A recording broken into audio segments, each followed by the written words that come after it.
And hello, everybody. Waiting for everybody's camera to come back in. Ooh, it's coming. There we go. It's coming. Yay. And welcome to episode 3 of Ghosts of the Lost Battle in the Bodega. I hope everybody can hear me. And uh, we should recap a little bit for those that may have missed the last piece from the last episode. Awesome. Thank you, Shai. Uh, Hi, Isaac. We had unfortunately lost a member of the investigation team. And the investigation team is the only one that remembers that they existed, which has put a new twist and drive for the members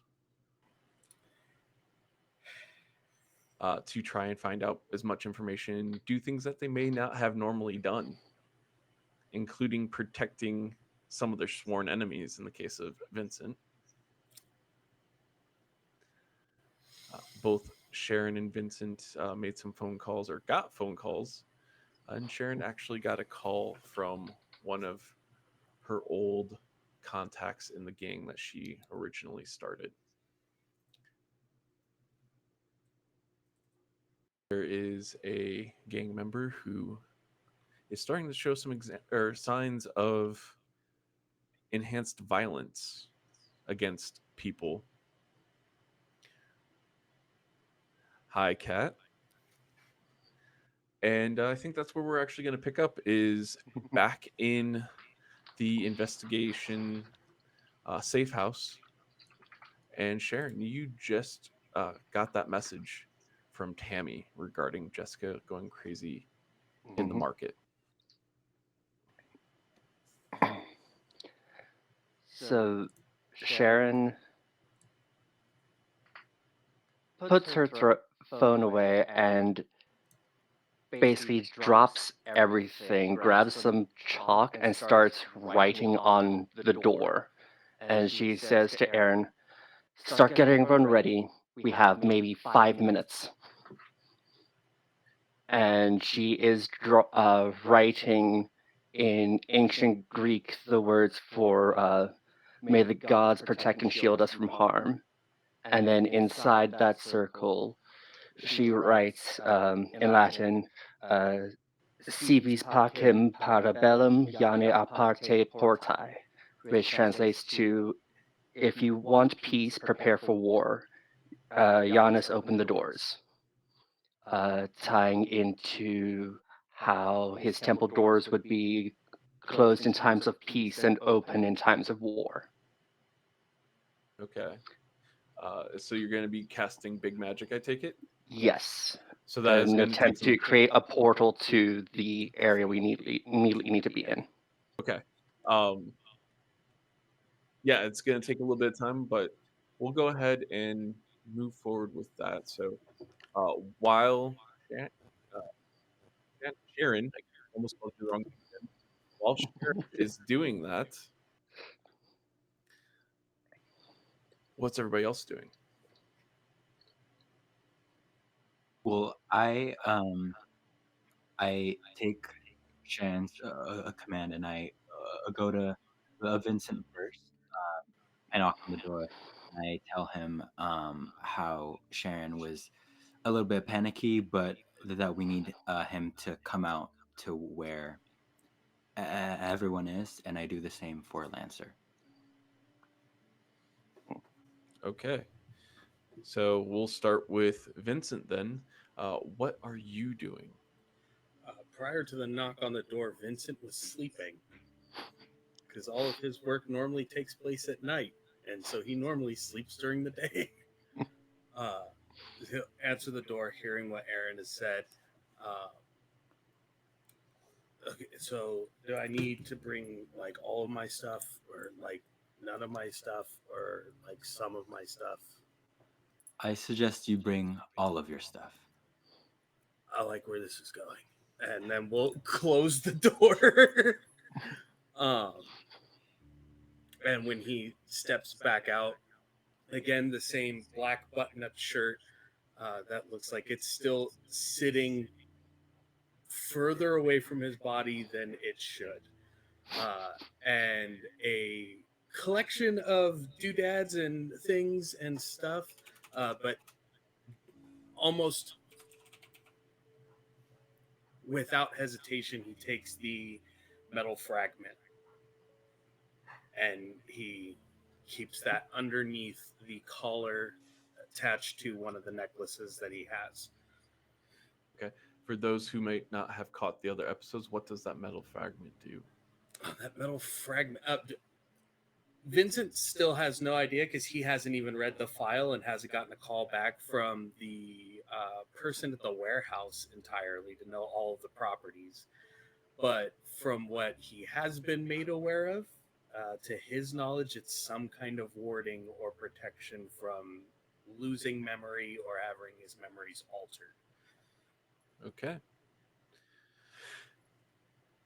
And then Lancer, what are you doing? You are muted.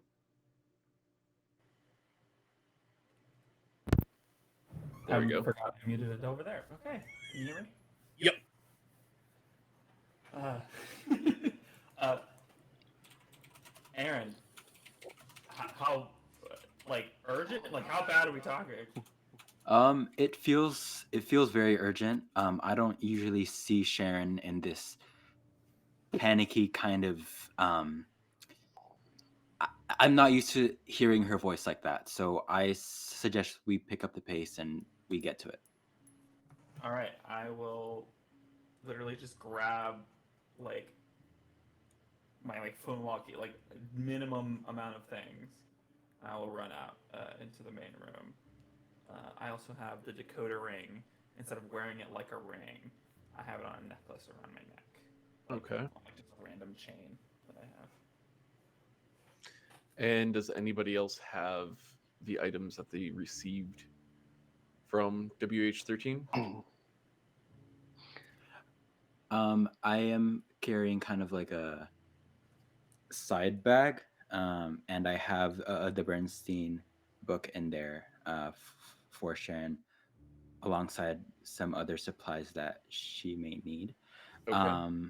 And throughout the whole time, I've been wearing like an oversized hoodie, but I decided to take that off and wear a more a looser a sweater, no hood, and I just kept on my jeans and boots.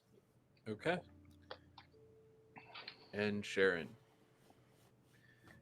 as everybody comes out and you're wrapping up your spell, tell us what's going through your mind and what the spell execution looks like.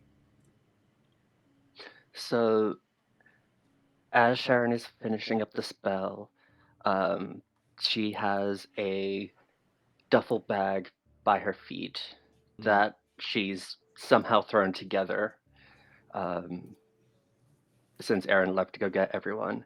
And what she's thinking on about is a bit of fear for how she's going to find the gang that she once grew and nurtured, as well as what could have happened that things have gone so far south. Okay. And as the spell completes, you'd see the writing on the doors glowing, and you'd feel a sort of warmth emanating from the door handle. Okay. And as that spell completes and the warmth from the door handle kind of emanates, do you open the door? Yes. Okay. She almost like grabs it firmly and almost yanks it open. Okay. And the effect of the spell is a teleportation. Yes. Okay. So when you open that door, you find yourself in a little bodega that you're familiar with, part of your old stomping grounds. You're essentially walking out of the back room, Hmm. and you see Jessica with just pure rage and fear in her eyes. Tell us what Jessica looks like. Jessica is this probably about 4'11", but she'll tell you it's 5 foot because she's angry about it. A woman with almost like a bob brown hair, and she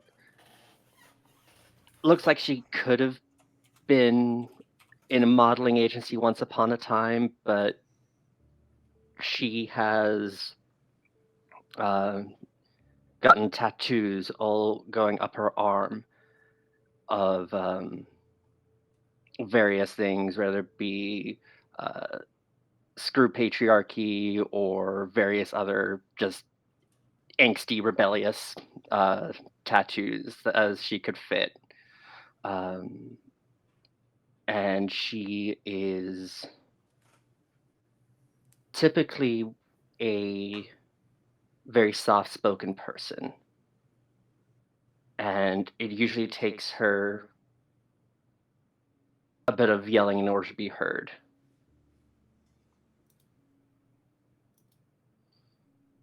So her acting in this manner is very unusual for her then. Extremely. Okay. As you all enter into the bodega, you see her standing over 6 or more people that just were in the wrong place at the wrong time. They have now been bound to the floor through magical means. And Jessica is just in a blind rage. What's the first thing that you, as a set of investigators, are going to do?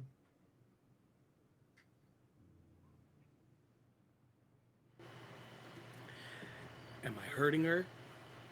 Or are we freeing the people?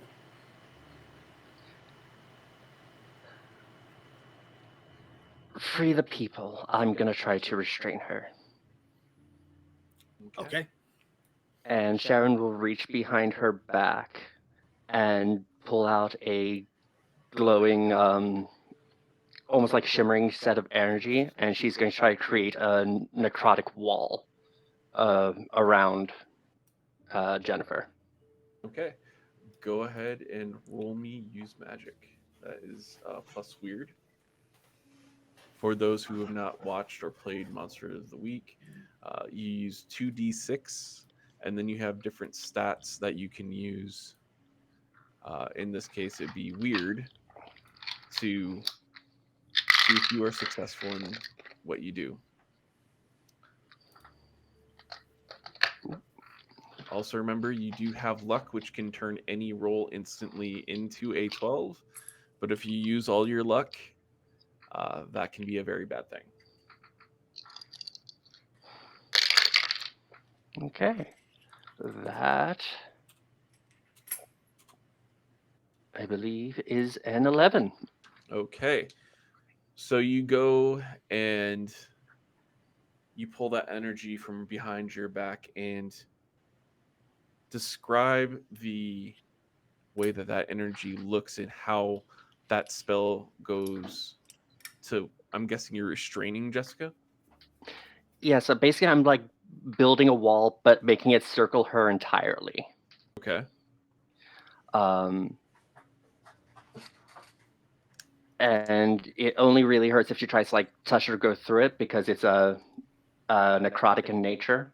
Okay. and you'd see just like this shimmering circle appear on the floor underneath her, and just the energy shoot up around her as it starts to confine. Okay. What is Aaron and Lancer doing? I Lancer, seeing our allies have it under control, is immediately going to attempt to find whatever caused this. So Okay. anything that would be like, because we're searching for this entity that has been inciting these rages. Okay. People, that is 100% Lancer's priority. Go ahead and roll me a read a bad situation, please. Cool. I use cool because I'm cool. Yeah. That is a 7 plus 3, 10. Okay. So you can, with a read a bad situation, you have some questions that you can ask. I'm pulling those back up again because I did not open up my cheat sheet. What's the best way in? What's the best way out? Are there I any have it dangers we here. haven't noticed? Yep. Got it. Okay. Perfect. And I have to use it for. Well, I don't have to use it immediately, right? Because the whole thing is that hold, and I could use it later theoretically. Correct. Are there any dangers we haven't noticed?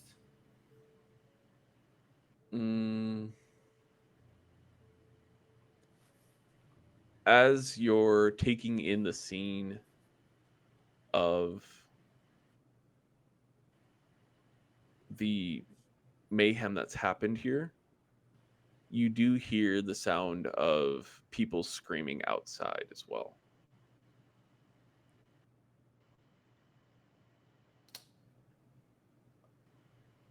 I will. Okay. How big is this space? You said it's a bodega. It's not. It doesn't sound like it's very. It's a small like corner grocery store. It's like the size of a decent 7-Eleven.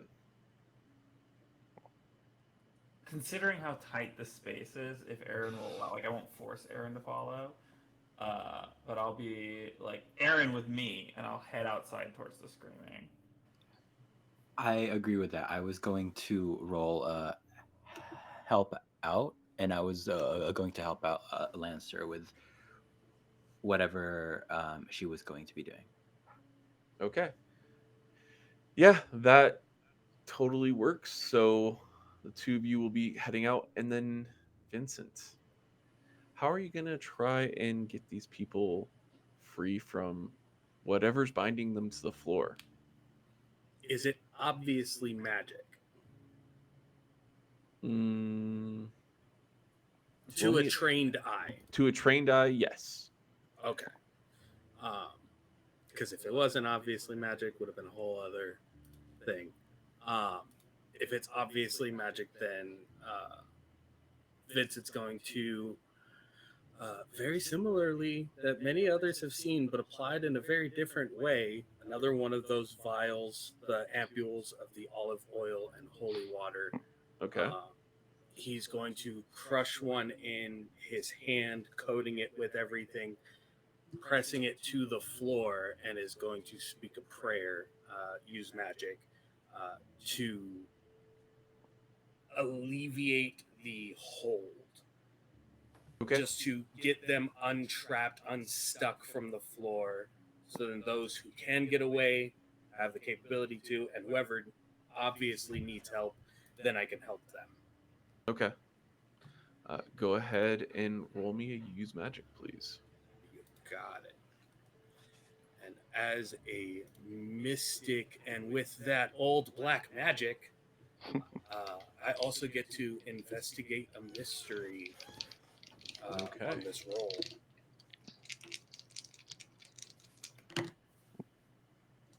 That is a 9 plus 2 for 11. Okay. So you are able to successfully cast your prayer into the floor. Is there any effect that goes into it when you do this, or is it just It would be like a calming, like you are safe, or they feel safety. They feel like they're capable of removing themselves from whatever has caused this or afflicted it to them, and that's what allows them to break free of it. They okay? have the intention ingrained into them of I'm strong enough to break free. What exactly do you say when you cast that spell? Oh, it's all in Latin, but it Okay. sounds like if they went to an old Italian church Mm-hmm. or like a Roman Catholic church, it's one of those like the beginning of it sounded like just pray with me and then rolled into the Latin itself. Okay. And with that, I do get to investigate a mystery. okay. Success. My question being is, what is the exact intention of the spell? The exact intention is freeing them and giving them the capability to leave. And Safely. it's anybody who's restrained? No, it's specifically the people that were right there. Okay. Okay. Because the other one, the problem is wrapped in a wall of necrotic energy. This is for the people who are stuck to the floor. Okay. Just checking. Just checking. No reason. I know the reason. That's why I made sure it was only my hand, because otherwise it would have been a free open cast. All right.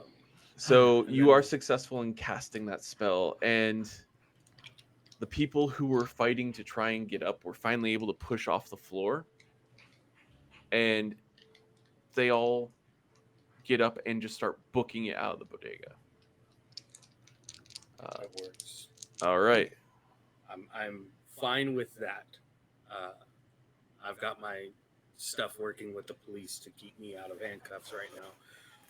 And then for investigative mystery, I got an 11. Okay. And with that, you already have the questions in front of you, I'm assuming? Yeah, absolutely. All right. What is being hidden from me here, or what is being concealed here? Mm-hmm. You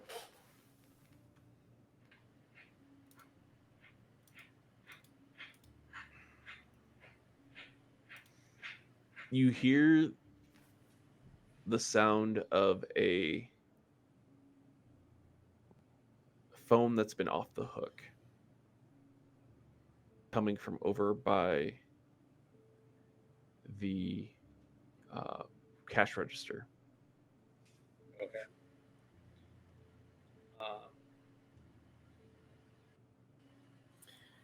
And I don't think this will work for this specifically. I'm going to word it a little bit differently. Mm-hmm. Seeing this situation play out the way that it has, seeing what took Aaron from us the night before,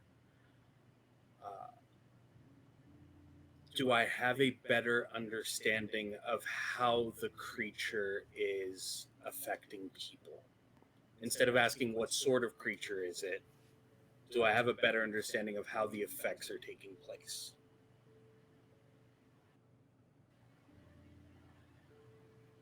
Do you go check the area where? Yeah. Okay.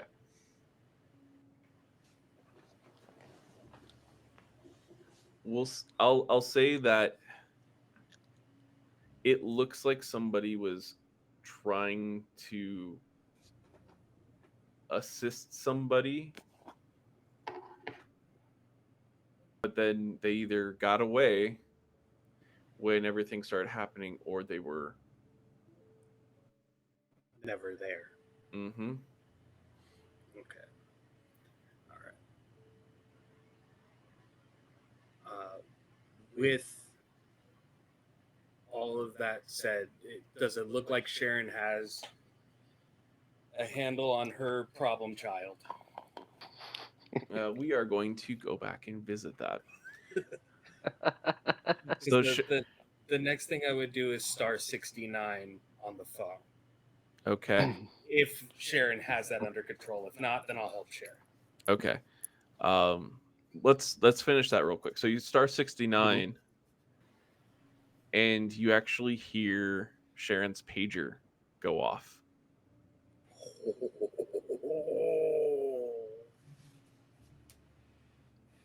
Oh, hang the phone up. Immediately hang the phone up. I hear Sharon's pager go off from that. Hang the phone up. Yep. Sharon, as you are holding Jessica in your necrotic wall, she's gone off and touched it a few times, just trying to see. Um, and she's not even vocalizing as far as like words. She's just a feral being at this point. Okay. And the more you've contained her, the more angry she's now gotten. All right. I'll call over to Vincent. Have anything that'll knock a witch out? You mean you guys don't carry a bunch of like balms or smoke weed or something? And we'll open up like a small prayer book from the pocket and start thumbing through Okay. for essentially like a pseudo exorcism, something Okay. that just calms the spirit so that an exorcism could be conducted, like the pre-rites or pre-rituals. Gotcha. We'll have you do that as big magic. You got it. And with that, I'm gonna go let the dogs in real quick. So you got like 2 minutes to talk about things. How about everybody go around and talk about what got them into tabletop RPGs? Hell yeah. Start with Okay. Vincent. I'll be right back. Dog emergency. I got into TTRPGs almost exactly 20 years ago when I was 11.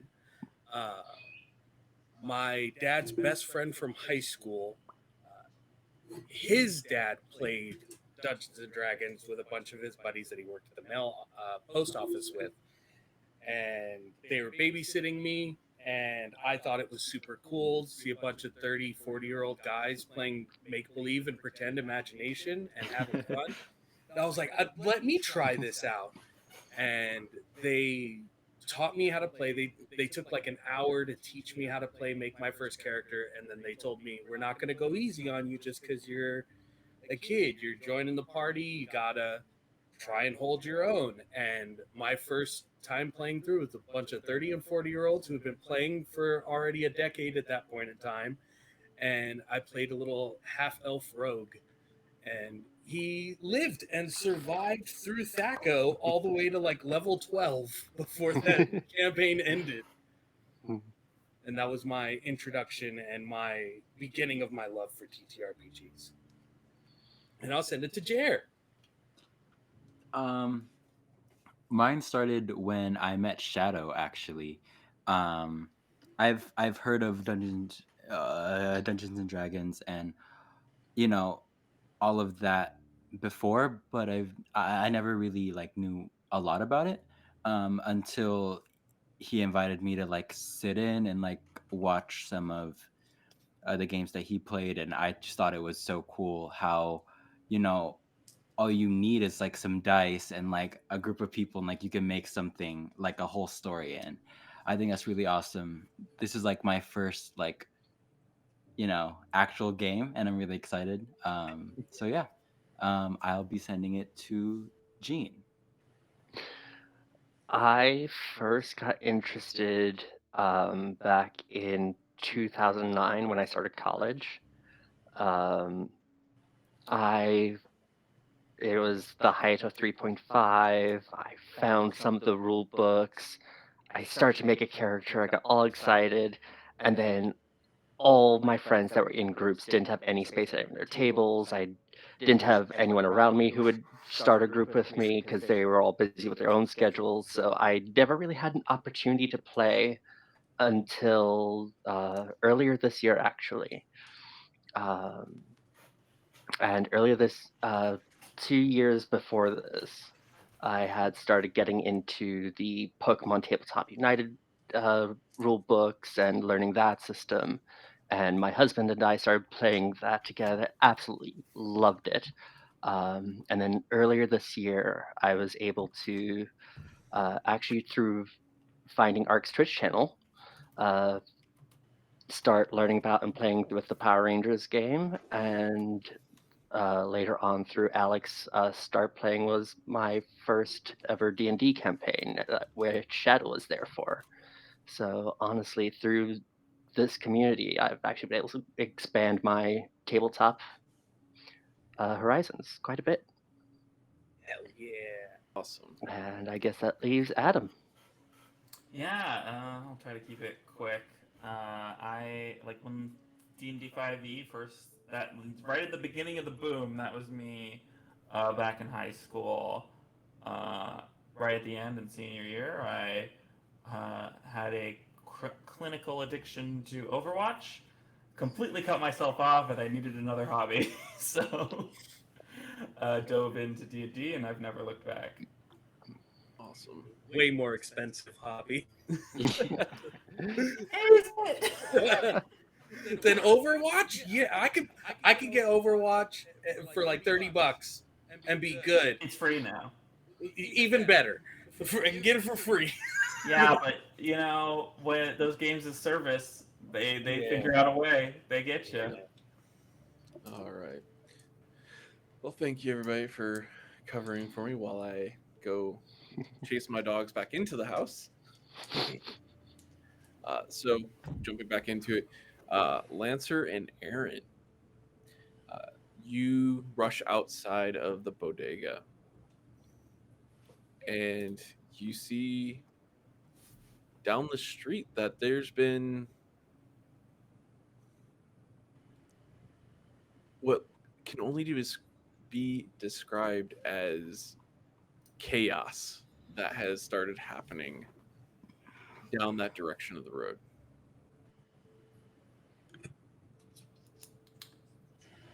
Is it people chaos? Is it cars like crashing into each other? You've got Is there a people supernatural? chaos. You've got cars that are people standing outside of cars screaming at each other. Oh, Accidents that have happened. Uh, whatever is happening is escalating. Can I use another of my hold to do what is the biggest threat? Yes, you can. Right now, you see a pretty large man getting into argument, a very heated argument with another guy outside their car. It looks like there might have been a accident that happened. One thing you note is the person that he's getting into the fight with came out of the passenger side of the vehicle. oh. Mm. So like, what's the? So me and Lancer step out of the bodega. How far does this chaos stretch? You know what I mean? You see it about a block, about a A city block. block. Yeah. Okay. So, like, there've been a few cars that have gotten into accidents. You've got some people arguing and screaming at each other on the side of the road. But your biggest, like, Lancer, you get this feeling that this big guy that got out of his lifted truck is already a hothead, and whatever's causing people to get even angrier and lash out, this is just the light to the fuse. Got it. I think seeing that there's so much chaos here, there's only so much we can do. um, Lancer will run over to the like large guy Mhm. and just like fucking immediately like just like sweep kick him, just get him on his back, Okay. and like just temporarily like divert whatever anger it is at herself. Okay, so you're gonna try and kick some ass.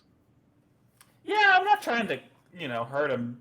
Just get him a little bit. Let's kick some ass. Okay. +2.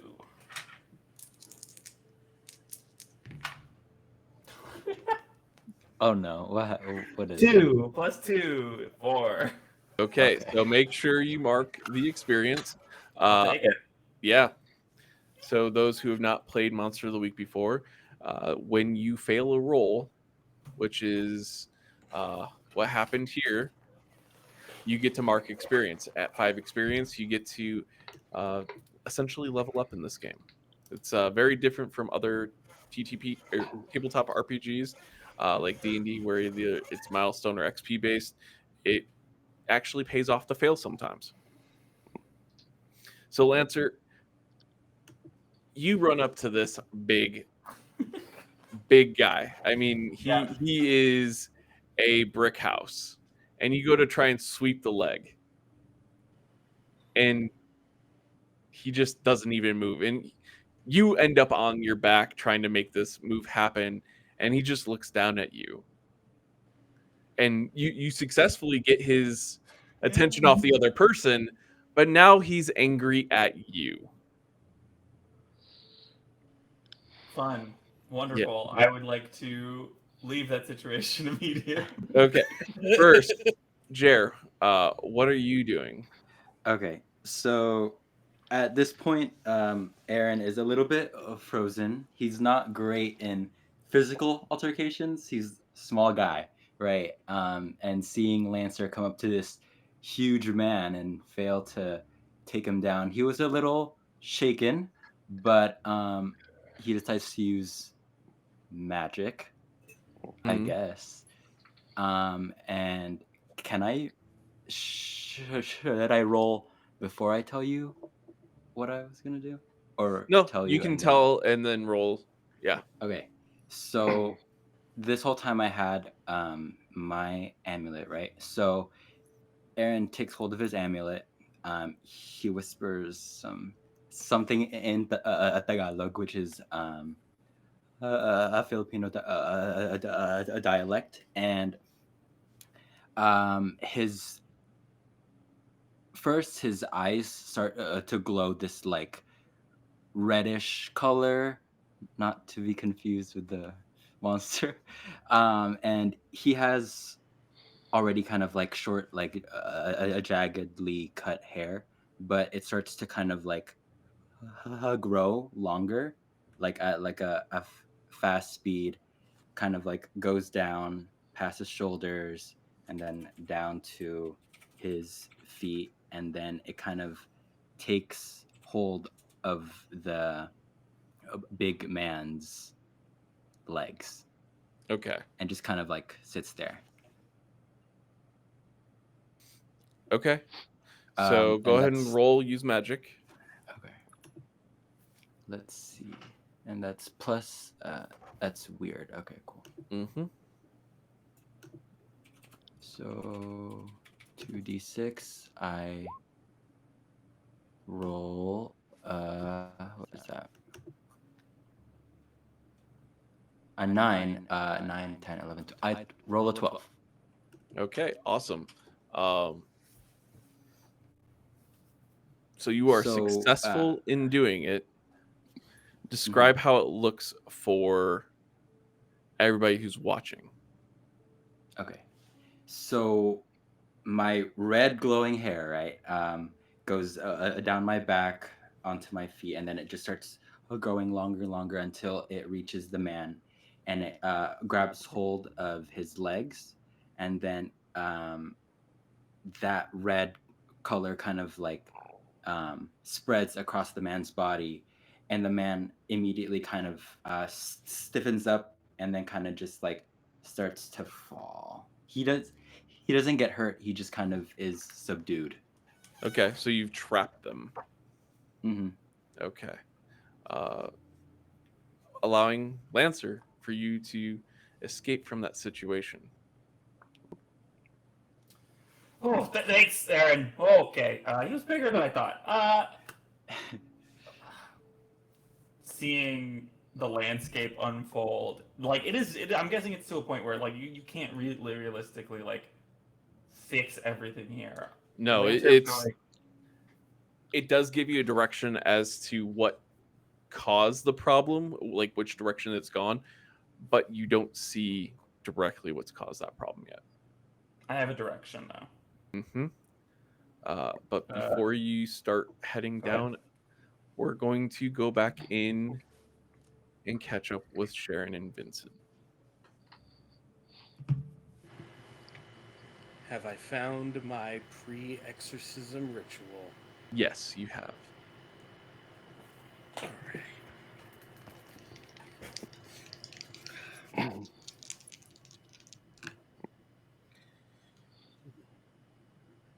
9 plus 1 from Mystic gives me 10, and then 2 from Weird gives me a 12.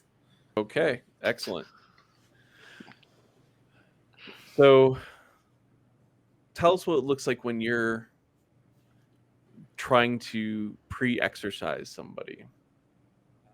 So the beginning portions of it, again, hand still coated in the oil and water mixture, is like marking through the air, continuing symbols and or sigils actually of the different archangels and powers and seraphims through the air, speaking through the beginnings of an exorcism.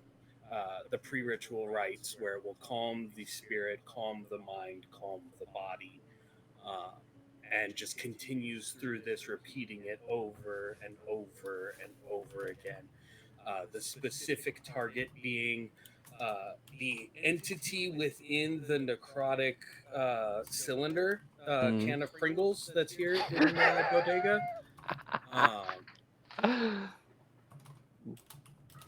And essentially resting the body, the spirit, and the mind, getting it Okay. to absolve itself of this anger and aggression. Okay. As you do that, you see Jessica like try and fight back from it a little bit. Like she throws herself into the wall a little bit to kind of make herself angry some more. But as you're casting it and you're calling in these archangels, uh, you see that they're getting drowsy and their efforts to try and make this happen just they're not able to stay angry, and so they end up kind of curling up into a ball and falling asleep. Now, for my investigate a mystery on magic. Okay. Nothing. I Okay. get experience, but And make sure you nada. mark that. I'm one away. I keep succeeding too often to get experience, and it sucks. Couldn't be me. I got some cool moves I want to pick up. I get it. But And share. Go ahead. once they're calm, or they seem to have gone into this relaxed state, look to Sharon. I go, so you got this. You got a handle on this. Yeah, I'll be just a moment if you want to head outside and help the others. No, I'm not leaving you alone in here with this thing that's clearly affected with the same thing that just took our friend. I'm just making sure you've got a handle. Yeah. Okay. And as Jessica falls asleep, it's going to be about another minute or so before Sharon actually lets the wall drop. Okay. Yeah, Jessica is completely knocked out. Okay. She's doing her little like she is out. Um,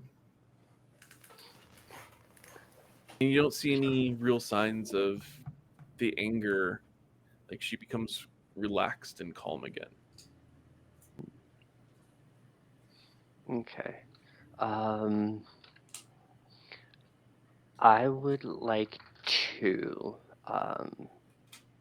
This would probably be investigate a mystery, but I would like to do almost like a aura energy reading on her, see if she's good or if she's likely to fall into this again if she wakes up. Okay. Go ahead and roll for me. Vibe check. Yep. Very much vibe check.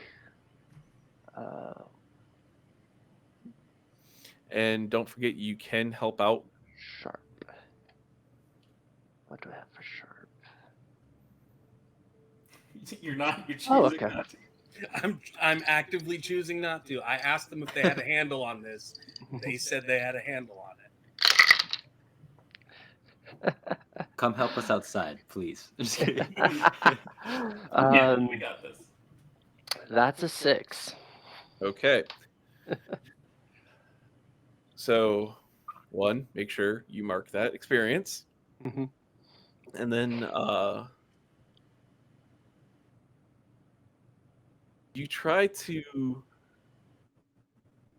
peer into the energy around Jessica. And what you see instead is you get a flash of those red eyes that Vincent talked about. And they turn towards you. And they see you. Okay. Sharon's gonna back up a few steps. They're not physically there with you, but you do see them in your mind's eye. They Okay. are now aware of you, and they are watching for you. Okay.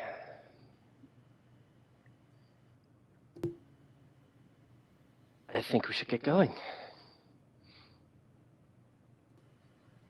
Are they going to be a problem again?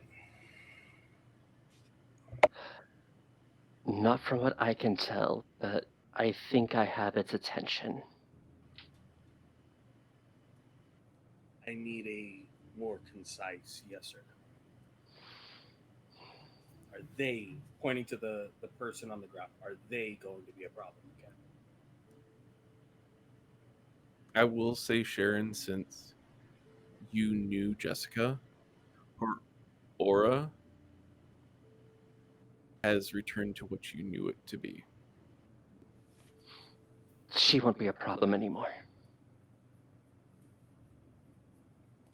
Good. Because I would have made that permanent. And then Vincent will start heading outside to where he, I think, has heard Lancer go, "Aw, shit." Just before he gets to the door, Sharon will put an arm on his shoulder and tell him,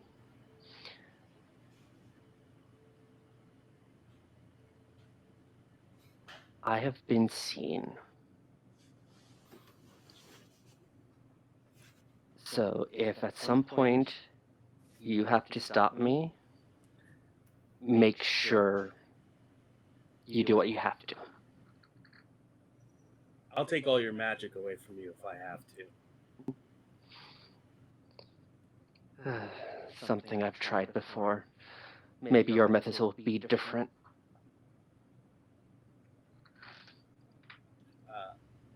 Do I notice the direction that the chaos is ensuing from? Yes. Or So is continuing down towards? you see it having gone as you're walking out of the bodega.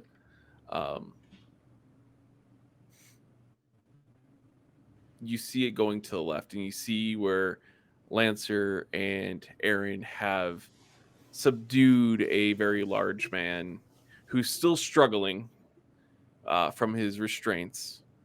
And you do see that other people are fighting, but it's not to a point where it's like they're getting dangerous, but like there's been car accidents and things like that going down the street to the left outside the bodega. I want to either read a bad situation or investigate a mystery. You let me know which one it is. Mm-hmm.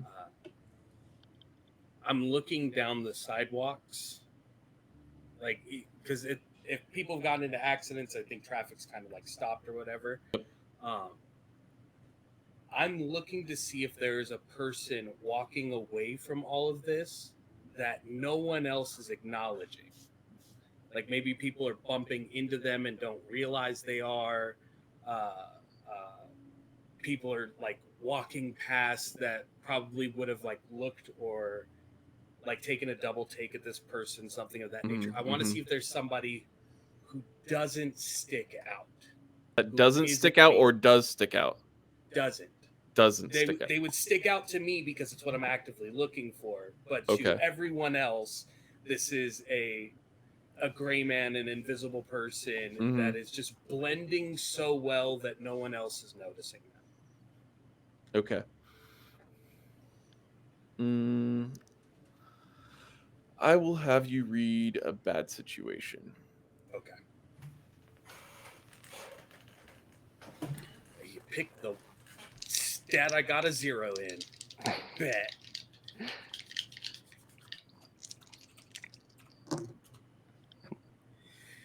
And I failed with a 6. Well, you were talking about how you needed to. Yep.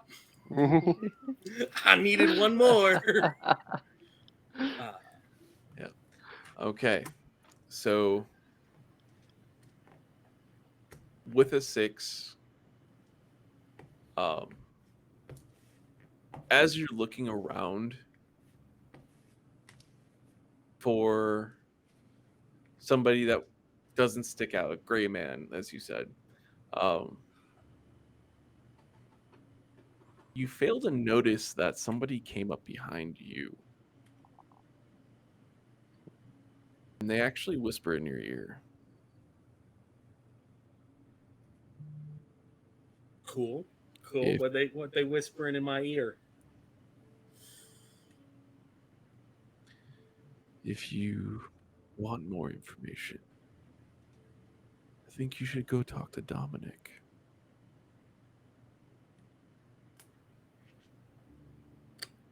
And by the time you turn around, there's nobody there.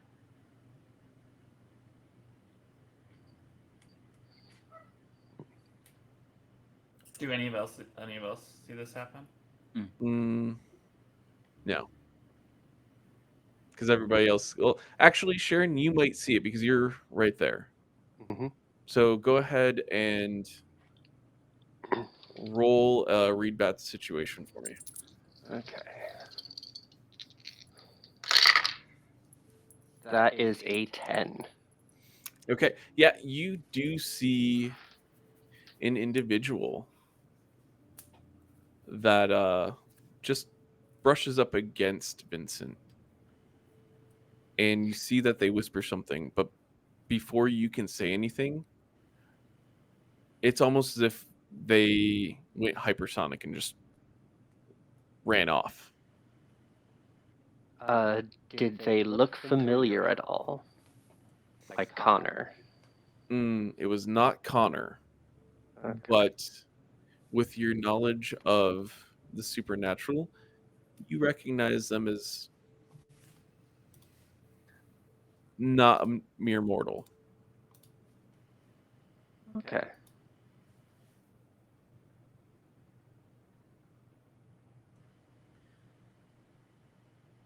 For my improvement,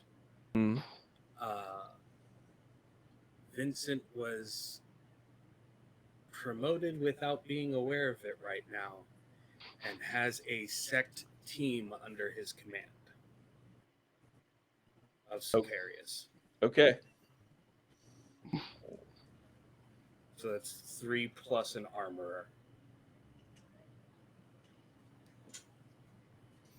Okay, so you've got 3 other daggers like myself, and an equipment, a queue for Sicarius, essentially. Okay.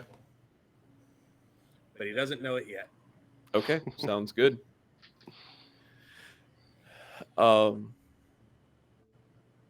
Jer, how long does your hold work? Is it while you're right there, or So I was about to. How far is Vincent and are you're how probably far are Vincent and Sharon you're from talking probably about 20 Neomancer? feet? 20 feet. Okay. Yeah. So Aaron kind of breaks out of the trance. Eyes stop glowing. Hair stops glowing, but the a red glow kind of remains on the large man. Okay. And Aaron yells over, "Can you guys help us and figure out what's wrong with this man? I don't have a long time before he is out of my hold. I have Okay. about 5 minutes." Okay. And yeah. Okay. So, what is everybody else, Lancer? Do you have anything that you might want to try on this guy first, or? I don't feel like Lancer thinks that this is like a particularly special guy out of the group, right? Like he's just a big guy who happened to be affected by this chaotic thing. Mm-hmm. So Lancer will go, Aaron, I think we should try to everyone. We should try to get ahead of this thing and see what's causing it, if we can at all. I know what direction it is. Lancer's just gonna fucking book it as like genuinely as fast as possible, like to try to get ahead of the movement of this chaos as people are Okay. starting to get affected. But before they book it, I think they'll be like, "Are any of you good runners?" Yep. I could try. Try to keep up, and I'll go as fast as I can. Okay. So, just for clarification, you are going to just book it away from this big guy. Unless there's anything that is telling me that this big guy is more than a like normal person affected by this like chaos, right? There's like the chaos everywhere. Mm-hmm. Then I will continue. Okay. Yeah, it does seem like he's a normal mortal. All right, then I will continue. Yeah, I want to get ahead of this thing. See what's Okay. going. So Lancer starts hauling tail down the left or down the road. Are you going through the street or are you going over to the sidewalk? Right through the street. Lancer's Right. crazy. Okay, so you're just gonna run through the street where all the accidents and everything like that's gone. Yep. Uh-huh. Okay. Is anybody following suit? All right, Vincent's following after Aaron. I will be also. All right. Okay. And Sharon's just gonna follow suit at that point. Okay. So you all run down the road in the direction of where it seems like the chaos is unfolding.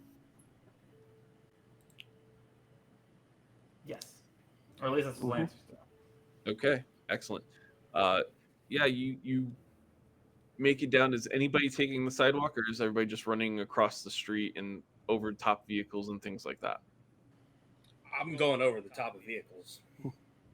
Okay. Whatever keeps me in the greatest line of sight of this person is the way I'm going to do this. You don't see a person, you just see the aftermath of where this thing is gone. On wording, aftermath or beginnings of situation starting? It would be these situations have started happening for a few minutes now. So whatever whatever has started this, it happened at So least a few minutes. we're running from the end of the fuse to the beginning of it Right, that's where you're going. instead Correct. of down the fuse. Okay. Correct. That's what I want. And I'm keeping my eye towards the most peaceful or most contained area that doesn't seem affected currently. Okay. So you all run down the block, and you actually get to the end of the block, and you look, and around the block, there's chaos going to the left again. Not so much on the right hand side again, but something obviously went down this left hand field, and again, people are arguing, getting pushy, getting feisty, and you continue to follow after until you reach the subway stop.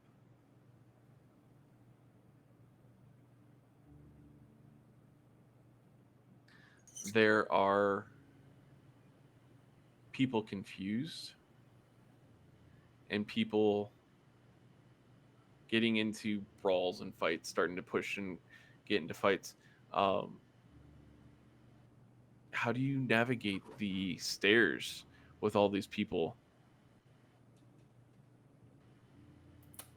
Lancer jumps over everyone and lands on the bottom of the stairs. Okay. Okay. This early 2000s. I'm going parkour to the grate. The grate that's across where the stairs descend down to there, sliding down, dropping to the base of it. Okay. And Sharon is just going to Mary Poppins her way down the hand railing. Okay.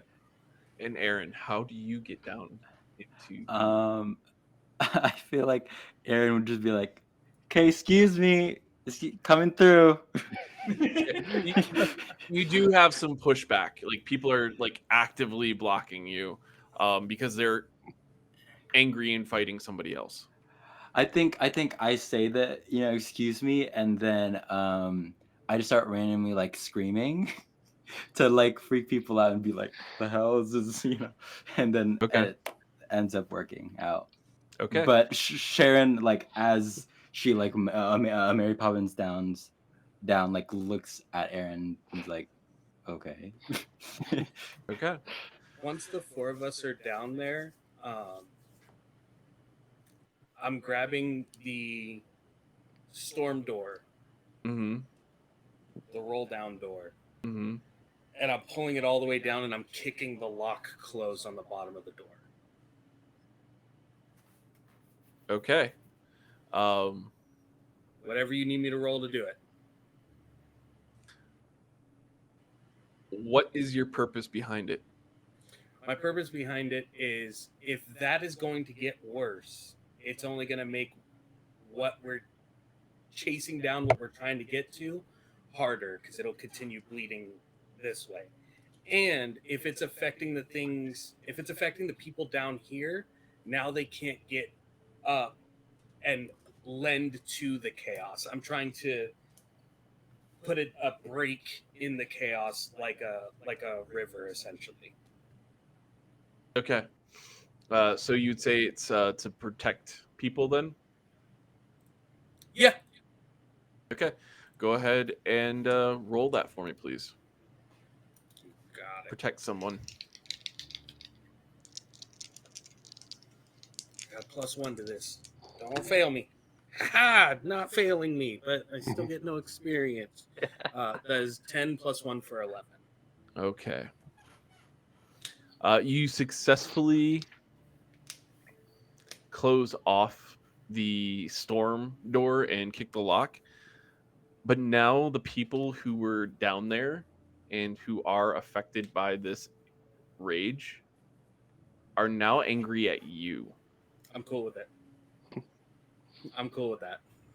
Okay. I think I'm the only one equipped for regular, everyday people to be upset with them. Fair enough. What is everybody else doing now that they're down inside the subway station. Sharon keeps one hand ready behind her back, and she's trying to at least keep the group as close together as possible, so that way we don't get split up within all this chaos. No, leave me behind. I will actively tell you that. Leave me behind. Hey, buddy system. No, because these people are pissed at me. You guys figure this out. I'll handle this. I'll start yelling to the crowds of people. There's a possibility of a biological weapon threat that has been stated to be going on right now on the ground level just above us. That's why the door is closed. If you're going to be angry with me. I'm just trying to keep you alive. And I'm going to keep trying to position their view towards me so the rest of them can get around the mob. Okay. As we're getting around, Sharon's just gonna say, so Lancer and Aaron can hear, if he dies, I'm going to raise him from the dead and kill him again. He's in charge, so. Can I? Go ahead. So. Go ahead. Oh, Aaron, who's the tallest one in this group? Lancer is 6'1". Sharon? Sharon is about 5'7". Okay. Aaron is gonna ask Lancer. I ask you, hey, would you mind if I get on your shoulders? I need to get a good look at the crowd. Immediately, like no questions asked. This isn't even a weird question. Just pops you on the shoulders. So, I guess this would be like read a bad situation. I'm on Lancer's shoulders, and I kind of like look around. There's chaos, right? And it was directed. Now it's directed at Vincent, but I'll look at the edges of the station and see if there's anyone that kind of looks like they look like relieved that the anger is off of them. Like, is there anyone like that? Is there anyone that looks a little peculiar? Go ahead and roll me a read a bad situation. Okay. And which one are we adding or subtracting for that one? That's sharp. Sharp. Okay. Let's see. So I got an 11. 11 minus. Oh, no, not minus. Oh, I got 10. Okay. So you can ask one of the or up to 3 of the following questions, and they don't have to necessarily be taken all at the same time. But if you act based on the answers I give you, you will get a +1 on your rolls ongoing while the information is still relevant. Okay. And I have the questions. Yeah. Excellent. I'm kind of prepared. I'm just kidding. Good job. So, are there any dangers we haven't noticed? Being up on Lancer's shoulders, and you've got your head on a swivel, and you're looking all around. You see out of the corner of your eye what appears to be a child in a yellow rain jacket getting on the train. Doing what on the train? Getting onto the train behind you. Ah, okay. Behind. Okay. Do you point this out to us? I do. I'm kind of like telling you exactly what I'm seeing as I see it. So I'm like, okay, behind me there's this kid in this yellow rain jacket. He's about to go into the train. So as soon as Lancer hears that, they will start like their main goal now. Well, Aaron is on their shoulders. Well, okay. Get on that train. One moment. Doggo. This is Link. Lincolns. My next question, since Lancer's already like booking it, me on her shoulders. What's the best way in? Like, what's the best way to get to this kid before, you know? They are already in the train. Like you just saw them out of the corner of your eye as they were going into the train. So you can follow after them onto that same car, or you can go into a car next to it. It's faster for you to get into the car next to the one that they went into, but you can also choose to go into the same car that they were in. I tell this to Lancer, and I'll let Lancer choose since they're the ones running. It's your legs. Lancer's going for the main car, the one that they're Okay. getting into. All right. Okay. If you want to get dropped off early, you can, but that's what Lancer's going for. No, I'm staying on the shoulders. I can't. Duck. Yeah, I'm gonna duck as soon as. Yeah. And can I save my last question or no? Yeah, absolutely. Okay, cool. I have no more questions. We're just booking it. I hope these two follow along. Okay, excellent. And Sharon and Vincent, what are you guys doing? Start with Sharon.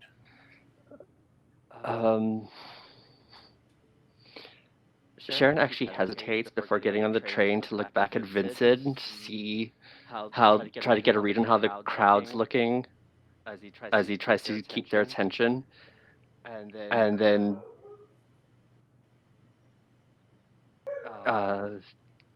just whispers under her breath, "Don't you dare fucking die," and steps onto the train.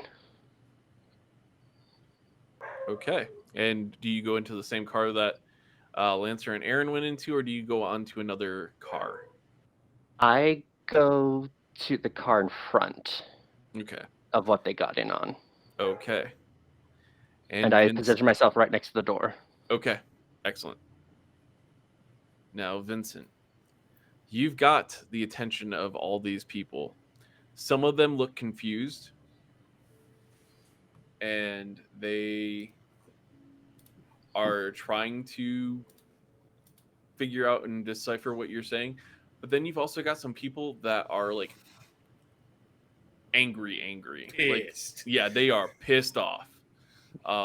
Like some of them are doing the Henry Cavill double Loading them up. loading them up and getting Yeah. ready. But That's because awesome. there's so many people there, they're gonna have a little bit of a hard time getting directed to you. That's perfect. I yell out that I am Detective Paul Whitlow of the Chicago Police Department. I am working with the counterterrorism organization within the Chicago PD. There's a biological weapon threat at street level, and as soon as I see people, the first guy that gets ready to start, loading up his forearms, I will draw out and point into the crowd and be like, I am trying to maintain your safety. Back away. Are there like the normal payphones right at the bottom of the stairs that lead up? Yep. The first guy who looked angry, I'm going to go, you. When that phone rings, open the grate and you guys can leave. I need to check on the passengers who just got off of the subway. Again, my name is Detective Paul Whitlow with the Chicago Police Department, a part of the counterterrorism group within the police department.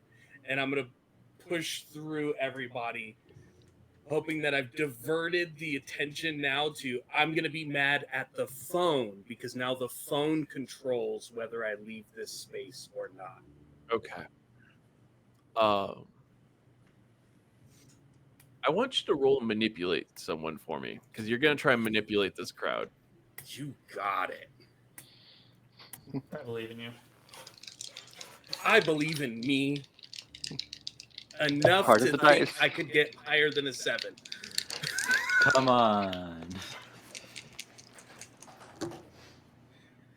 Exactly higher than a 7. I got a 9 with a -1 in charm. Ah, Gives me an great. 8. Great. Gives me an 8. Oh. And I think me telling them or showing them when that phone rings, you can leave is me doing something for them.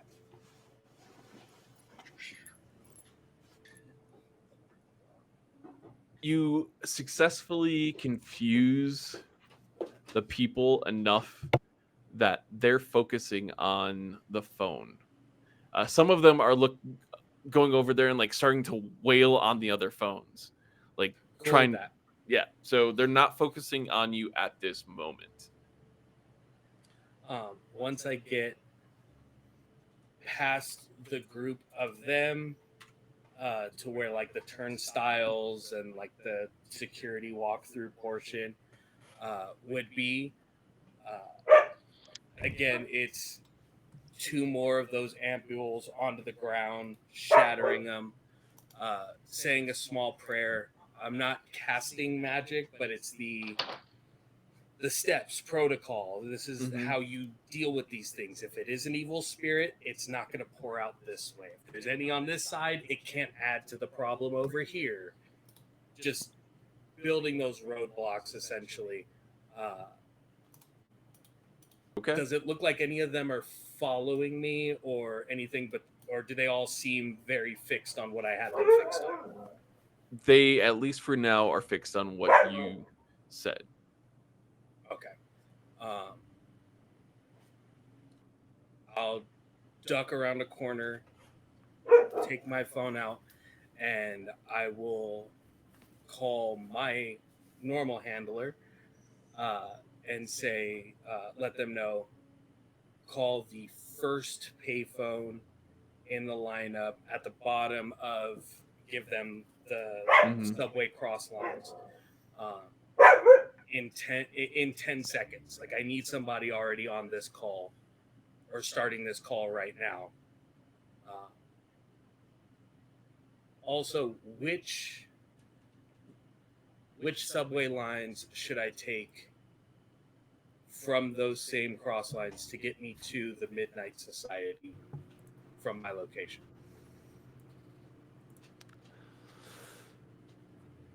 They respond and they say, you take the orange line. That'll take you right over there. The train that everybody else got on to is the blue line. Okay. And then I'll be getting on the orange line. You're letting everybody else. I don't know that they found anything. I don't know that they. Aaron did call it out. So I was screaming at fair gathering enough. people. Okay, so you're gonna go get on the orange line. Orange line's not there yet, but you can wait. I'll wait it out because I was told to go have a conversation with Dominic if I want more information. Okay. Then we jump back to Sharon, Aaron, and Lancer. Has a nice ring to it. It does. So at this point, I am off of Lancer's shoulders because it's hard to walk around like this. Mhm. And I kind of just check on everyone. I check on Sharon if Sharon is doing okay. Okay. Do we see the? Oh, sorry. Go Yeah. ahead. So in the time that it took you to get onto or into the car that you're in, you notice that there's fewer people than what you first noticed. It's not as full, and you would expect it to be more full around noon, 1 o'clock p.m. that you're getting onto this train. And there are people who are getting angry. You do see the child in the yellow coat, and they're walking up the train. Oh, so this is like the train where the cars are like connected, like you could walk Yeah. between them. Yep. I thought it was the separated ones.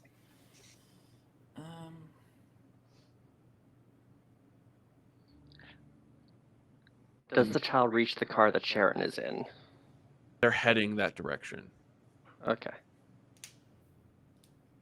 Oh wait, yeah, that's my bad. Sharon's in a different car. Yeah, Mhm. so Aaron couldn't have. Sharon is casting a very quick protection circle on the threshold. It's like on the floor in front of the door. Sort of like as a barrier against ill intent and evil entities getting through. Okay, so that's going to be a use magic.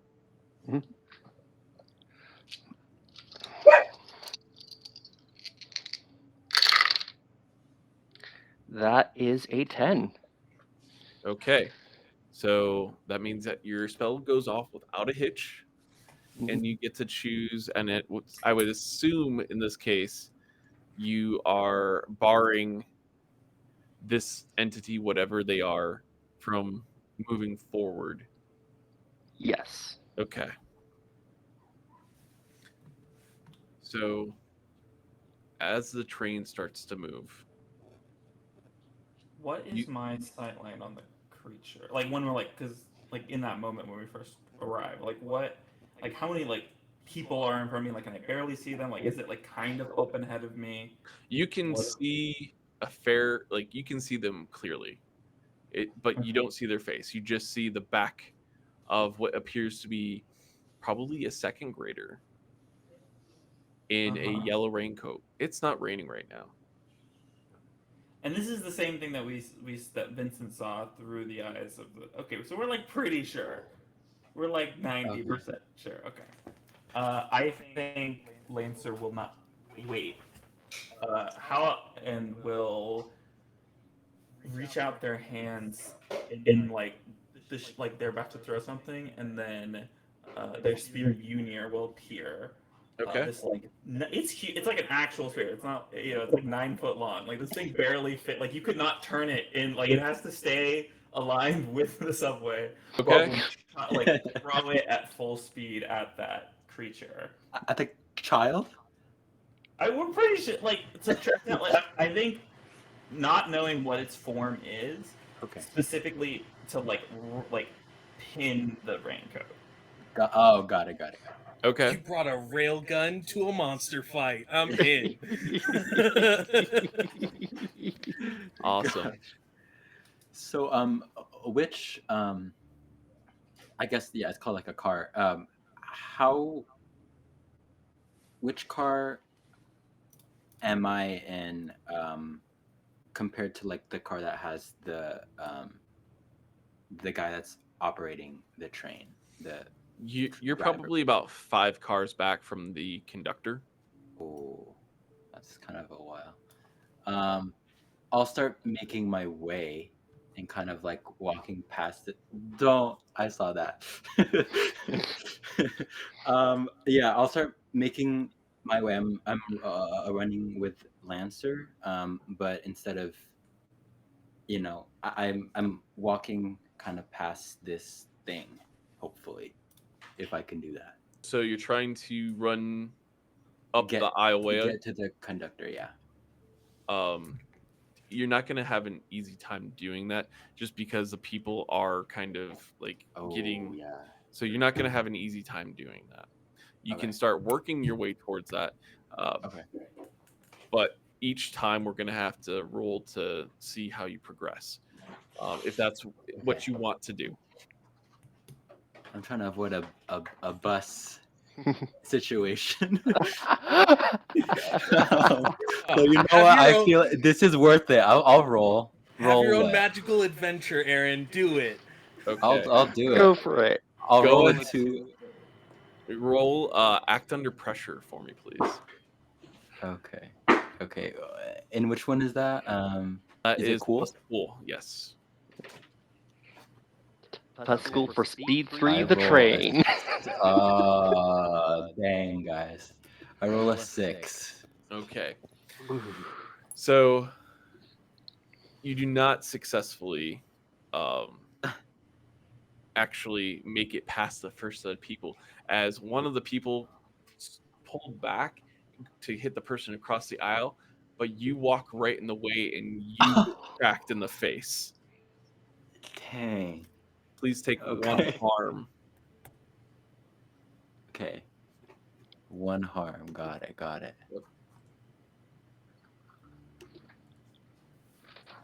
Wow. I did it. Okay. And with that, the raincoat entity starts to walk through the door from your car into the next one. Do I get to attack, or Uh, is it like it's like there's not an opportunity that doesn't come up? no, you can throw. So as they've got that door open, go ahead and roll me a kick some ass. Don't fail me now. All right, that's a 8. Okay. You manage to connect with the raincoat, and it rips. It like goes right through and rips the raincoat. And the entity turns around, and it does look like a child. But its eyes are just blood red, glowing blood red, and it connects with you, looking at you. And you all of a sudden feel this spike of pain that hits your forehead. Like just the worst migraine out of nowhere. And while this entity is around, for right now, you are going to suffer a -1 on any rolls while this entity is around right now. Got it. It turns back around to start walking through to the next car, and it comes up against Sharon's protection. It then looks through the door and sees you, Sharon. And it turns Okay. and it gingerly touches the protection. And you see it kind of sizzle and singe. The parts that are touching actually break away into black smoke almost. And then it looks at its hand. It turns around, looks back at Aaron and Lancer in the car behind them. It smirks at you. And then turns and walks off the side of the train. Just poof, gone. Fuck. A black Okay. mist happens, and it's gone. With that, we are actually going to take a couple-minute break, and we will be right back. Say 5 minutes.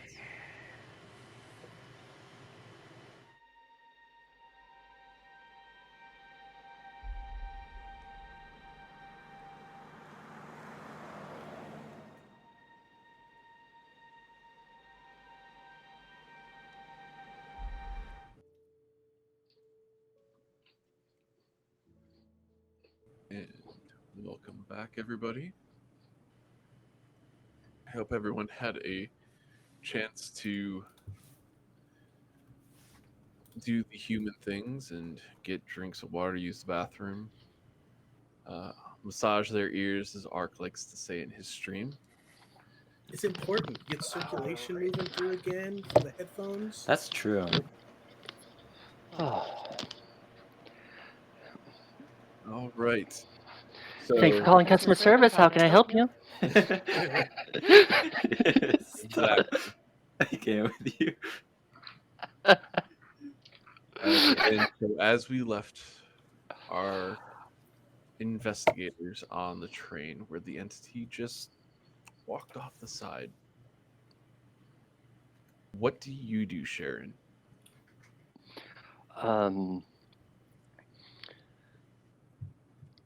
Sharon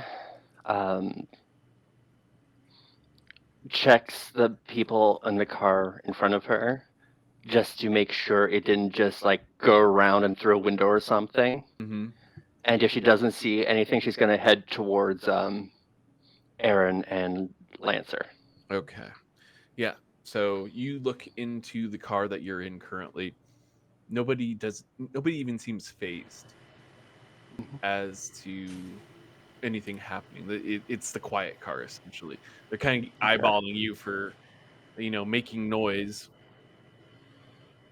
but yeah, you successfully are able to leave the car that you're in and jump in or get into the car that Aaron and Lancer are in. I should have just gone through it.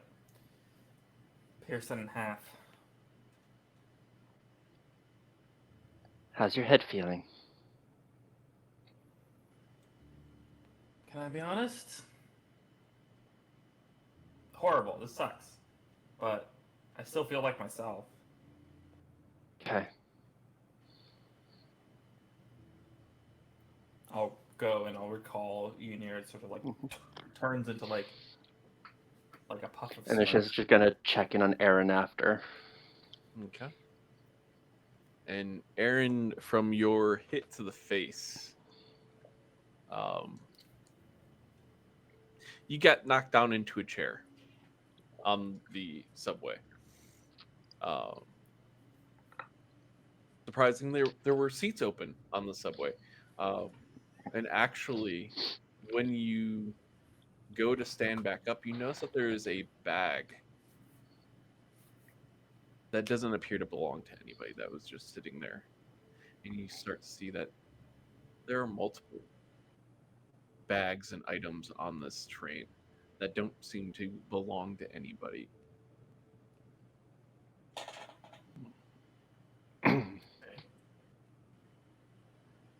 You are You're muted.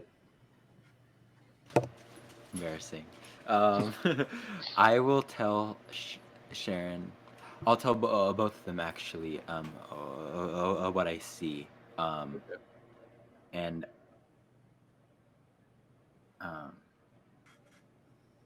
I'll say, do you think these people just left before, like they forgot their bag, or is this a disappearing situation again? Sharon is going to take some of the bags down and start looking for like IDs and stuff like that. Anything with like the person who it belongs to, name and address, or things like that. Okay.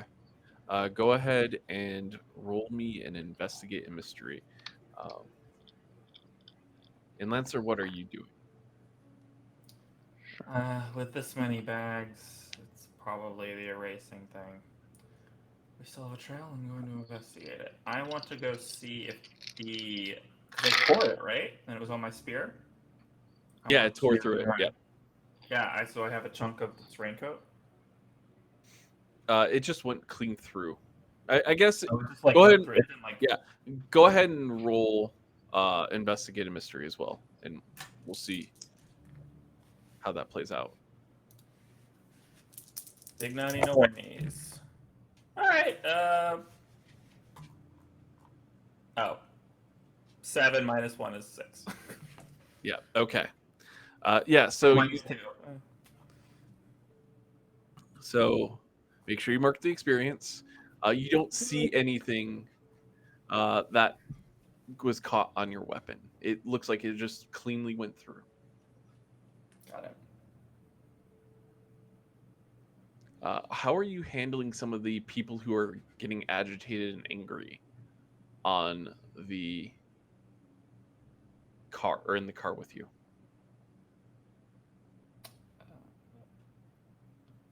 Lancer will go, "Hey everyone, I understand it's train's delayed, but we'll get there on time. Why don't you all stay in your seats?" And we'll try to like keep people. If someone like comes up to them, Lancer will just like keep moving and like not let anyone like find purchase. Okay. Go ahead and roll manipulate somebody for me, please. That's a 9. 9. Okay. You're able to coerce these people to kind of calm down. They're slowly getting angrier and angrier, but you'd be able to get to the next stop before things got out of hand. So you would say that even though the entity is gone, the effect is still worsening. It's not like tempering itself like as it leaves. Correct. Does there seem to be any lingering like anything that was left behind by the creature, anything like any sort of lingering source that could be causing this reaction in everyone?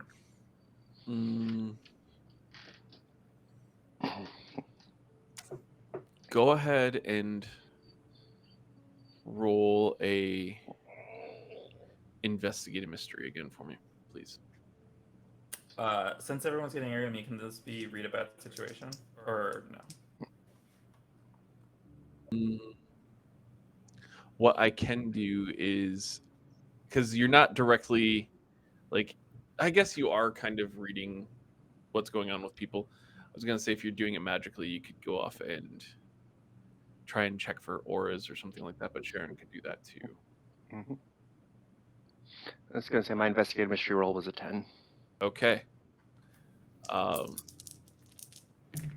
And what were you investigating again? I'm sorry, I got sidetracked there. I was trying to go through some of the the bags that didn't look like they belonged to everyone, looking for like IDs or addresses and names and stuff like that. Okay.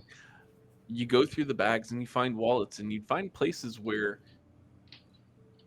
normally you would find people storing identification. But they're all blank. They're empty. I mean, some of these wallets have money in them, but no IDs, no identifying markings. Even the little tags that go on some of the bags that, if found, return to this address, completely blank. All right. Sharon is going to put some of those wallets into her duffel bag to bring back to the safe house. Okay. And then Lancer. So should I roll investigate a mystery or can I do read about a situation? I'll let you do read about the situation. Didn't matter. 12 plus 3, 15. Okay. With a 15, how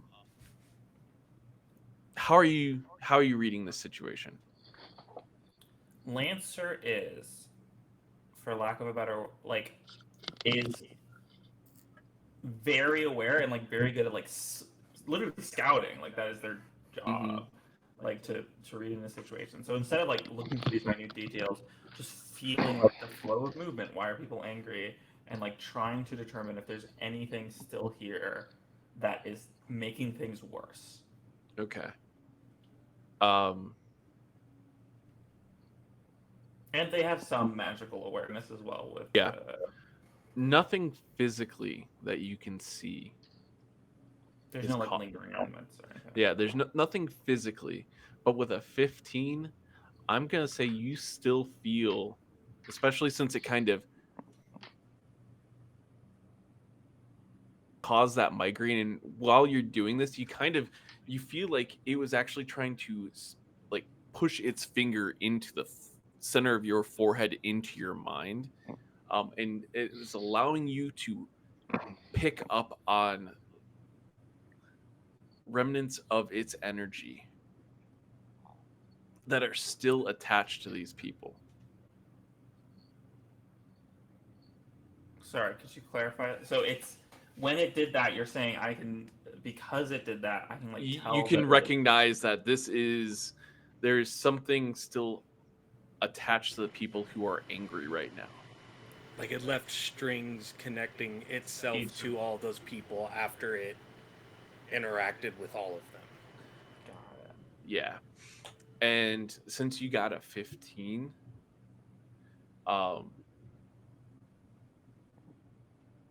you can tell that it's kind of attached. It's almost a parasite attached to the soul of those people.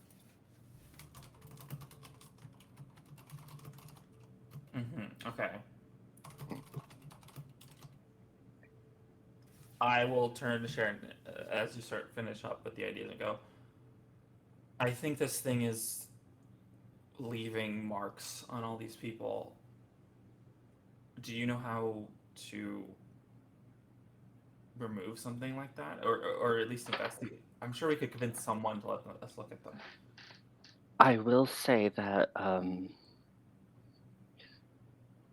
Vincent managed to calm Jessica down to where she fell asleep, and she seemed to go back to normal.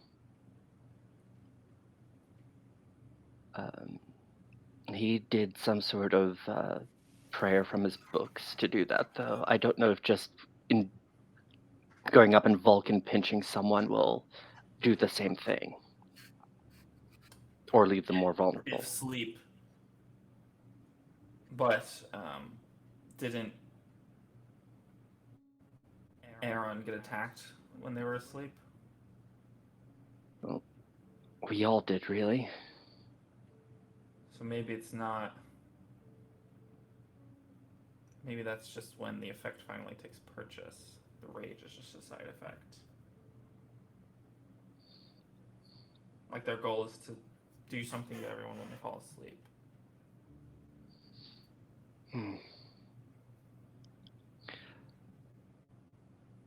Well, I guess there's one way to find out.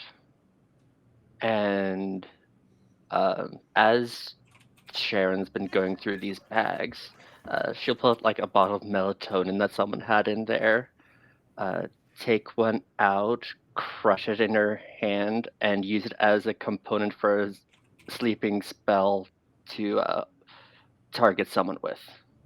Okay. Go ahead and roll me a use magic. Can I help And by yeah, calming go the ahead. person? Go ahead. Roll to help. And Vincent, just so you know, your train has arrived and you are able to successfully get onto the orange line. Once I get So, on 8, the you get a +1. orange Okay. line, if any of the security or like DHS or anybody like that is on the subway, I'm gonna quick flash them a badge and put it in my pocket and tell them I need this to go all the way to its next stop. We've got a team that's coming in to deal with some of the unruly patrons over here. We don't want anybody escaping from the possible riot that happened earlier. Okay. You do see the undercover transit authority or train authority for Chicago. They're understaffed just like everybody else. And they're kind of surprised that you made them, but they kind of nod at you and I let get them off the know, train. I work with Detective Whitlow, and I'm helping work alongside the riot that occurred 2 days ago, and I'm checking out to see maybe it could have been a biological weapon or something of that nature planted in the subway stations. So we need to get to the next one because a riot already started here. Okay. Yeah, he gets off the train and starts trying to, support and wait for this group that's supposed to show up to help. Got it. And then I'm off to the Midnight Society. Okay. Do you let anybody else know where you're going? No. Okay. Then that was a 9 with I'm Aaron's walking help. into a club of all of my known enemies, essentially. Yeah, I'm not risking anybody else in that scenario. Okay.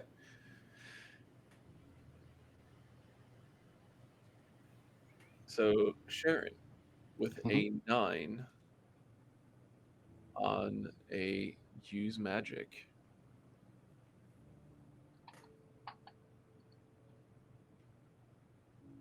You're trying to put this person to sleep. Mm-hmm.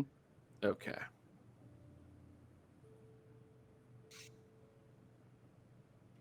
You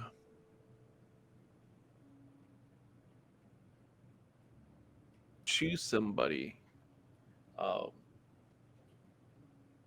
the closest person to you, and you cast your spell, and it does connect with them, and they start to fall asleep slowly, and they fall and sit back into their chair. Um, but it's almost like they're having a nightmare. They're in a lot of, it looks to be pain. Something is fighting to try and keep them awake. Okay. All right.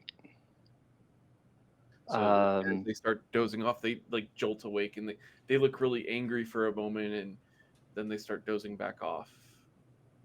And it's painful for this individual.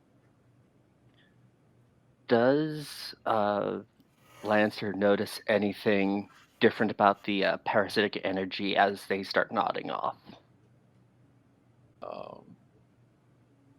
Yeah, I'll like take a look, like really focus on what my training has taught me. Okay.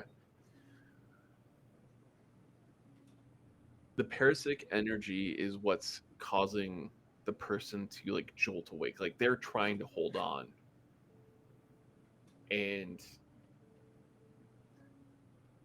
as the person falls asleep, it starts to lose its grip. Okay.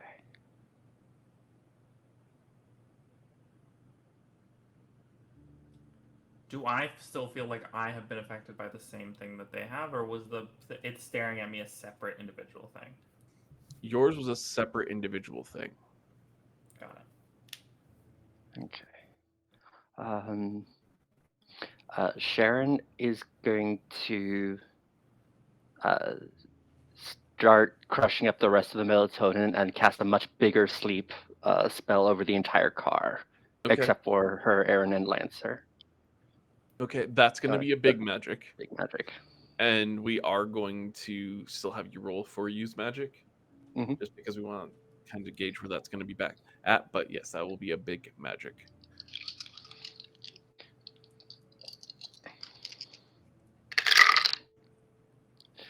Okay, that's a 12. Okay, so you are able to successfully go off and cast that, but it is going to take you until you reach the next stop. During that time, Aaron and Lancer are probably going to want to protect you because this is going to take all your focus. All right. And as you start casting this spell, these people start to realize something's wrong, and they're going to start getting agitated with you.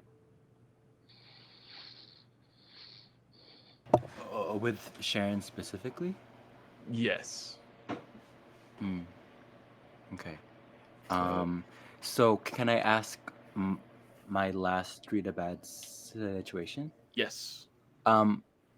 What's the best way to protect the victim, which in this case would be Sharon? The best way to protect the victim is to put yourself in between them and anyone who might come to try and get violent. So like a physical barrier. Yes, being a physical barrier or protecting that. So you could roll protect someone if you wanted to for that. I turn to Lancer and ask her what we should do, because she's more physically capable. You need a physical barrier? I could be a physical barrier. This is a pretty tight train. I should be able to keep them back. And I'll just physically keep them back. Okay. Well, while that is resolving, Vincent, you managed to make it to the stop at the Midnight Society.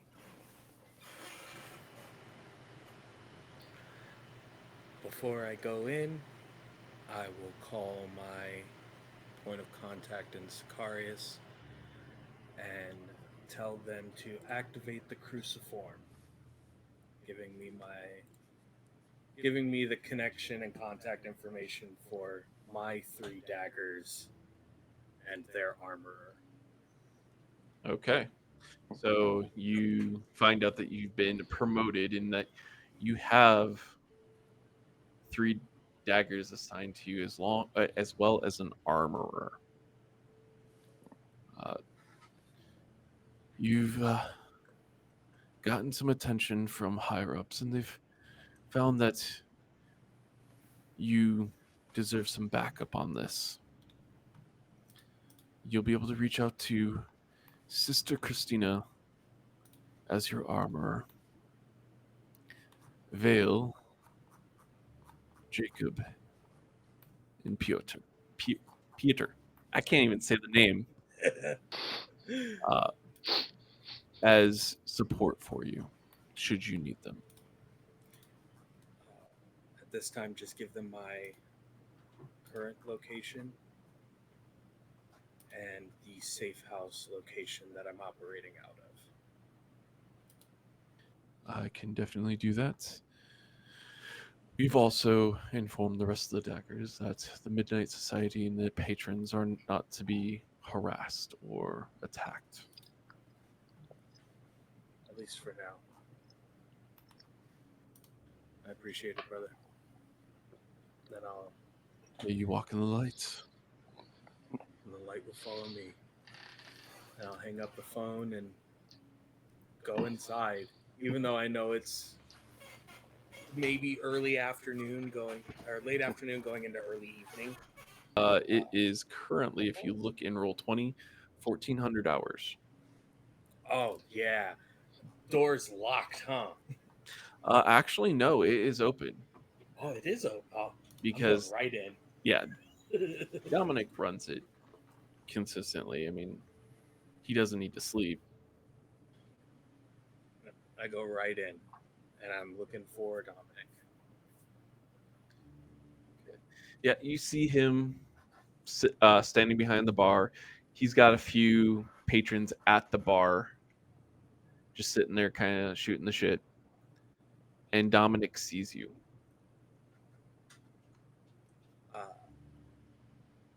Counterterrorism, Boston PD. I need everybody to exit the bar. Just standing at the door with the door open. You try to manipulate, or are you just gonna say that? I'm just saying it out loud. Whether they do it or not is up to them. Okay. Yeah. The 2 at the bar look at you, look back at Dominic, and then just go back to their conversation.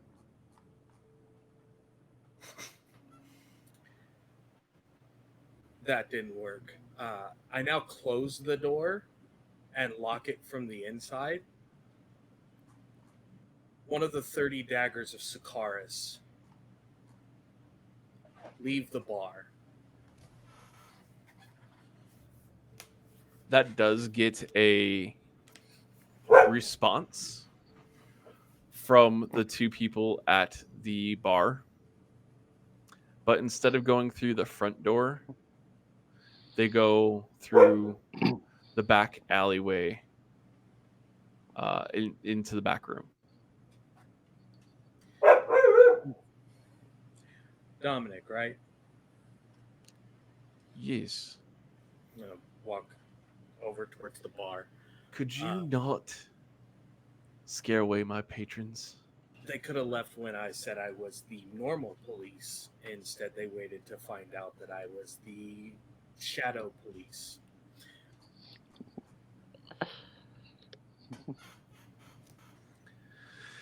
Well, they'll be back later. It's not that big of a deal.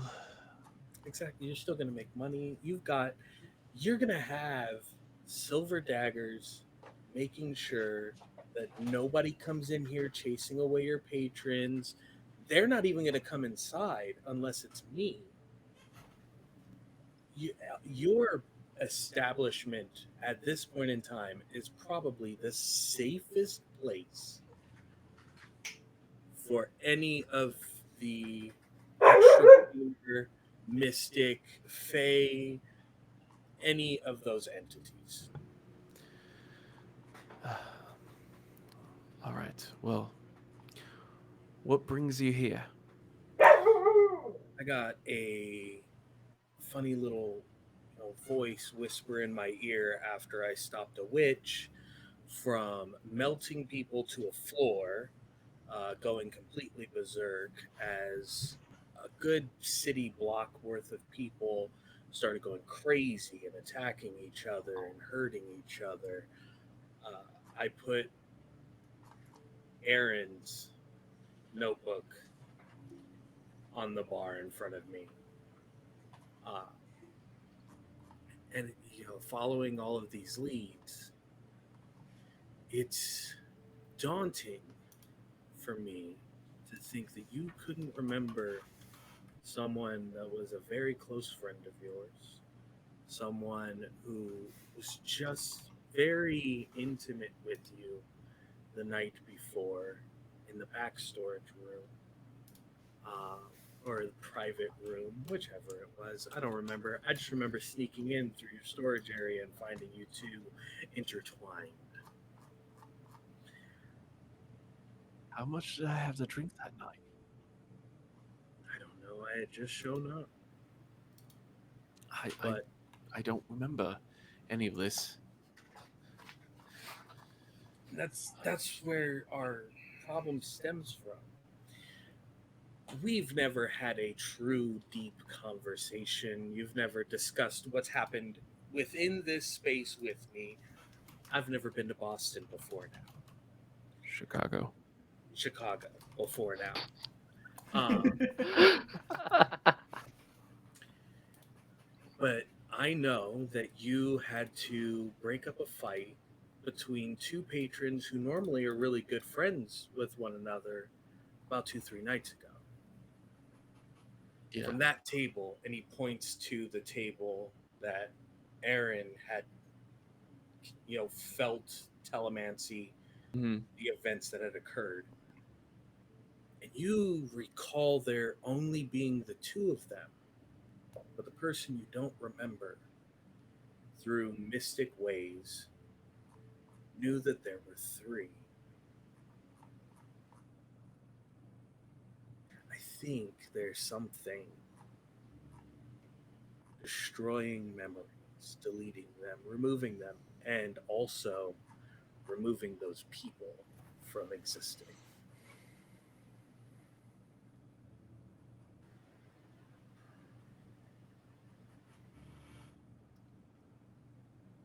There are stories from ages past.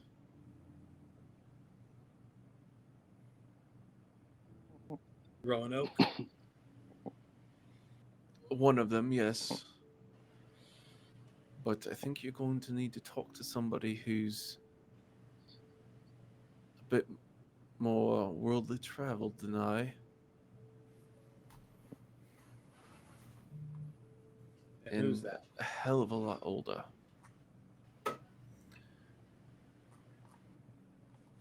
Dominic pulls out a pad of paper and scribbles down an address. Tonight, I'll need you to go to this subway station.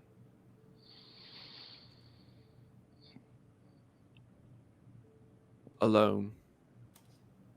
They are going to be very nervous about one dagger. They don't need a whole host of them, but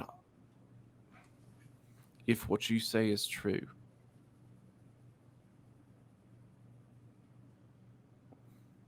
I can vouch for you. I command the Cusiform here in Chicago. And I'm making sure that your bar and your patrons aren't going to be targets for my agency. You can let them know on good faith of what I'm doing for you, for my safety. But also, I'll open up Aaron's notebook Mm-hmm.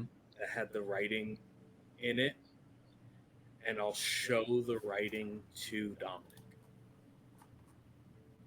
The message that was left by Aaron before they disappeared. So Dominic starts to read through it. And a single crimson tear rolls down their face. I don't know why I'm crying. I haven't cried in centuries. I only knew them for 2 days. And I turned my vow of enmity off for them.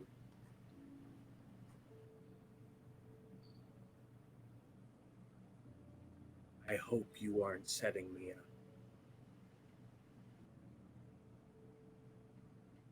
I'm not setting you up. But if things have gotten to the places that have happened in the past, there's going to need to be more than... I don't know what's going to happen. But I will tell you, the people I'm putting you in contact with are probably the only ones that can help you.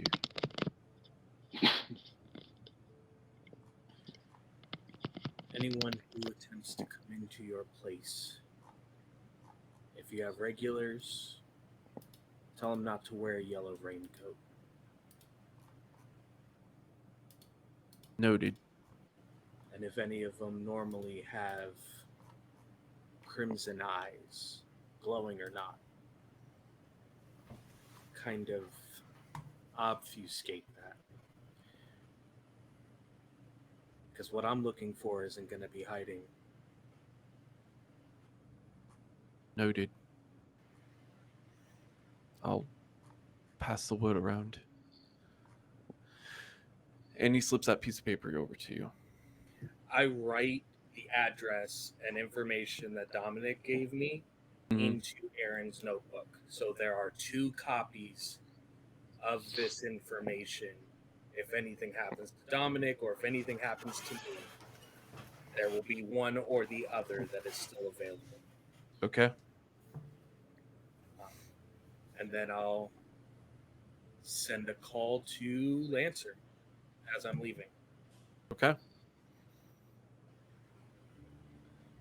We Lancer, don't you get a have call cell from... phones, right? Like, what? That's the word. Do you have a cell phone? I mean, it's appropriate for the time, so you could have a cell phone.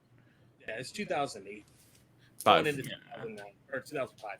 Yeah. So wait, I don't think Laser has a cell phone. Okay.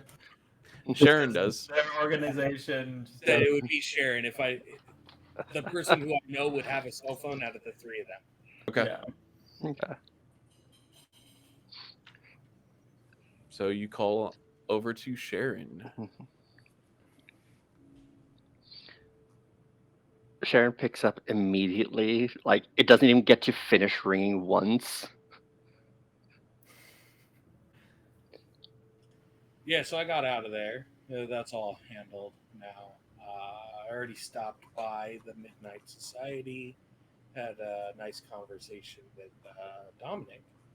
I've got an address for a location I have to go to alone tonight to meet with someone much older than Dominic about more information about this thing. What you guys know? All right. We will talk about that in a little bit. Update on us. We have, for lack of a better term, lost the raincoat and are attempting to put everyone in this car to sleep. Oh, big magic time. Hmm. I hope I'm not interrupting that casting or anything. No, I still have my hands on it. I can multitask. What kind of woman do you think I am? I'm not. Look, I had to subdue one of your little, witchy patrons or apprentices or whoever it was. I don't know. But you guys are good. Yes. And we'll be getting off at the next stop. Hi, Vincent. Hi, Lancer. I'm going to leave the address and information at the safe house. If I'm not there when you get there, that means I've already made my way to the location. Okay. Okay. Enjoy casting that spell. 5 + 4 is not 9, and then hangs up.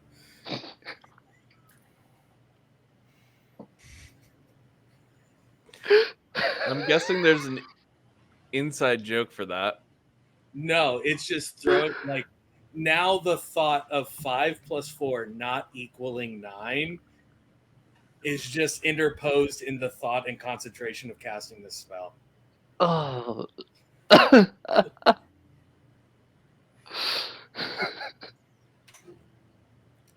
For all intents and purposes, Sharon is a part of the people that Vincent normally is chasing down. Fair enough. While they may be partners now and they have a very cordial and working relationship, she still dances on the other side of the veil.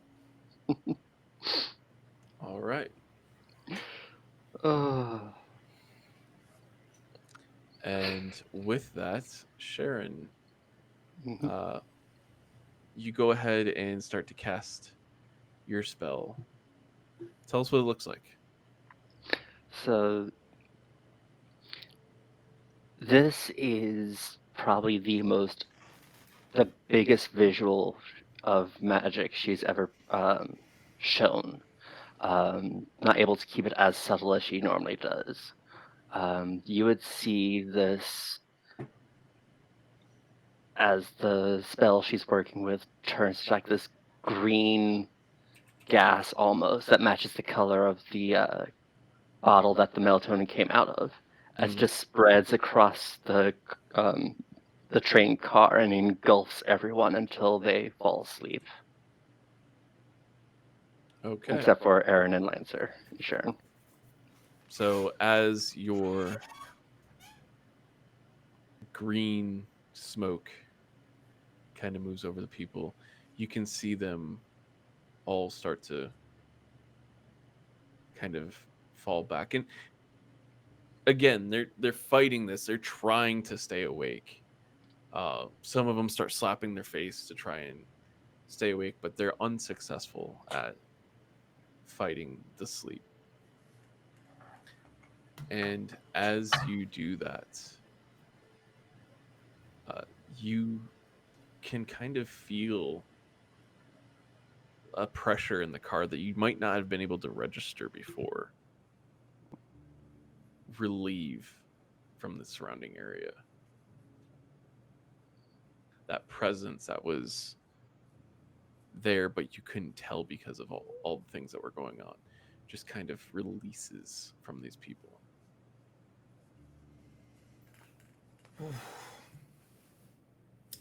Anyone feel like it's gonna rain soon? Why is your knee hurting? I don't know. It's just sometimes you can tell, you know.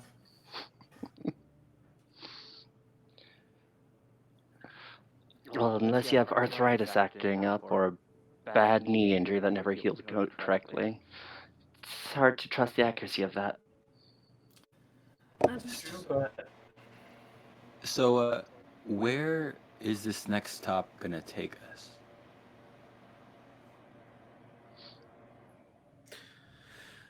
The I turn next to Yeah. Yeah. So the next stop that is coming up is actually going to drop you in downtown over by the Miracle Mile. The Miracle Mile.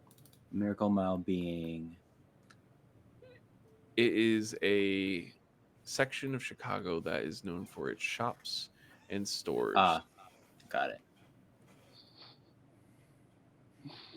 So Sharon, when you collected those wallets, how much money was how much money was how much money did you get? Sharon looks down her bag. Enough, and I think there are some cards in there too. Would the cards even work? I mean, they're erased from history. I say this Technically, makes but a physical card still works that the status on it was not changed. That's true. Since Aaron's apartment was still there even if he disappeared. His book was still there. Key was still there. This sounds like a question of my morality, but I think we should go shopping for some supplies. I think we deserve it, especially after I got punched. So yeah. We'll keep it to a minimum. But sure, why not? Since we're here. Okay. Reminder, those who can cast magic, you can't heal by casting magic as well. I can heal. That's I one of the mean, ability. Yep. It would just be a roll, but just throwing that out there as a reminder. So you all decide to get off at the Miracle Mile and go to a store. or two. So what Sharon actually does is she takes the cash out of one of the wallets. It's probably about like 50, 75 or so, and hands it to Erin and Lancer. And she's actually going to go to an actual supply shop and do some stocking up. What kind of supplies? Actually, two kinds. She's actually going to go to a witch shop and a pharmacy. That's what I was thinking. Okay.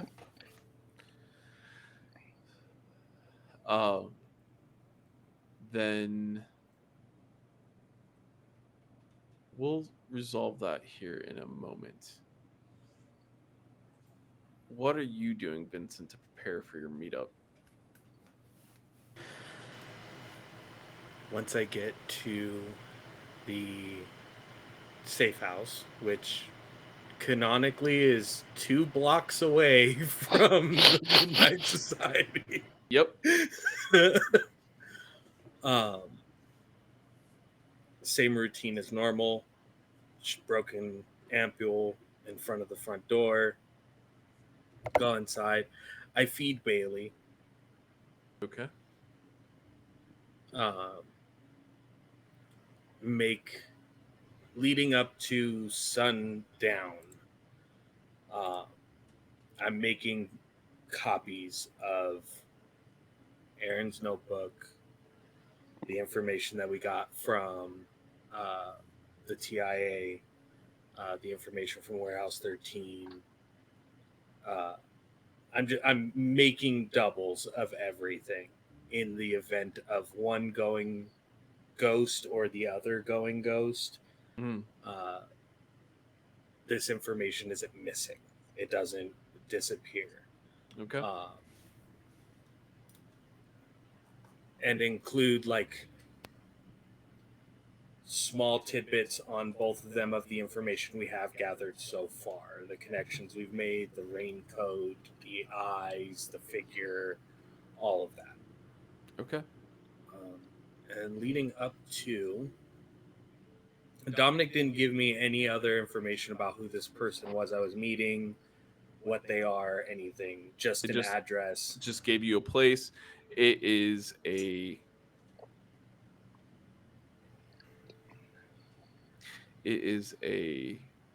address of a building next to a subway station. He told you to wait down at the bottom of the subway station.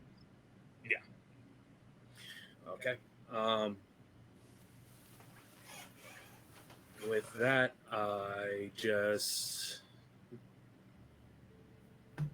the other daggers are going to come here and pick up the copies of information that I've left. Mm-hmm.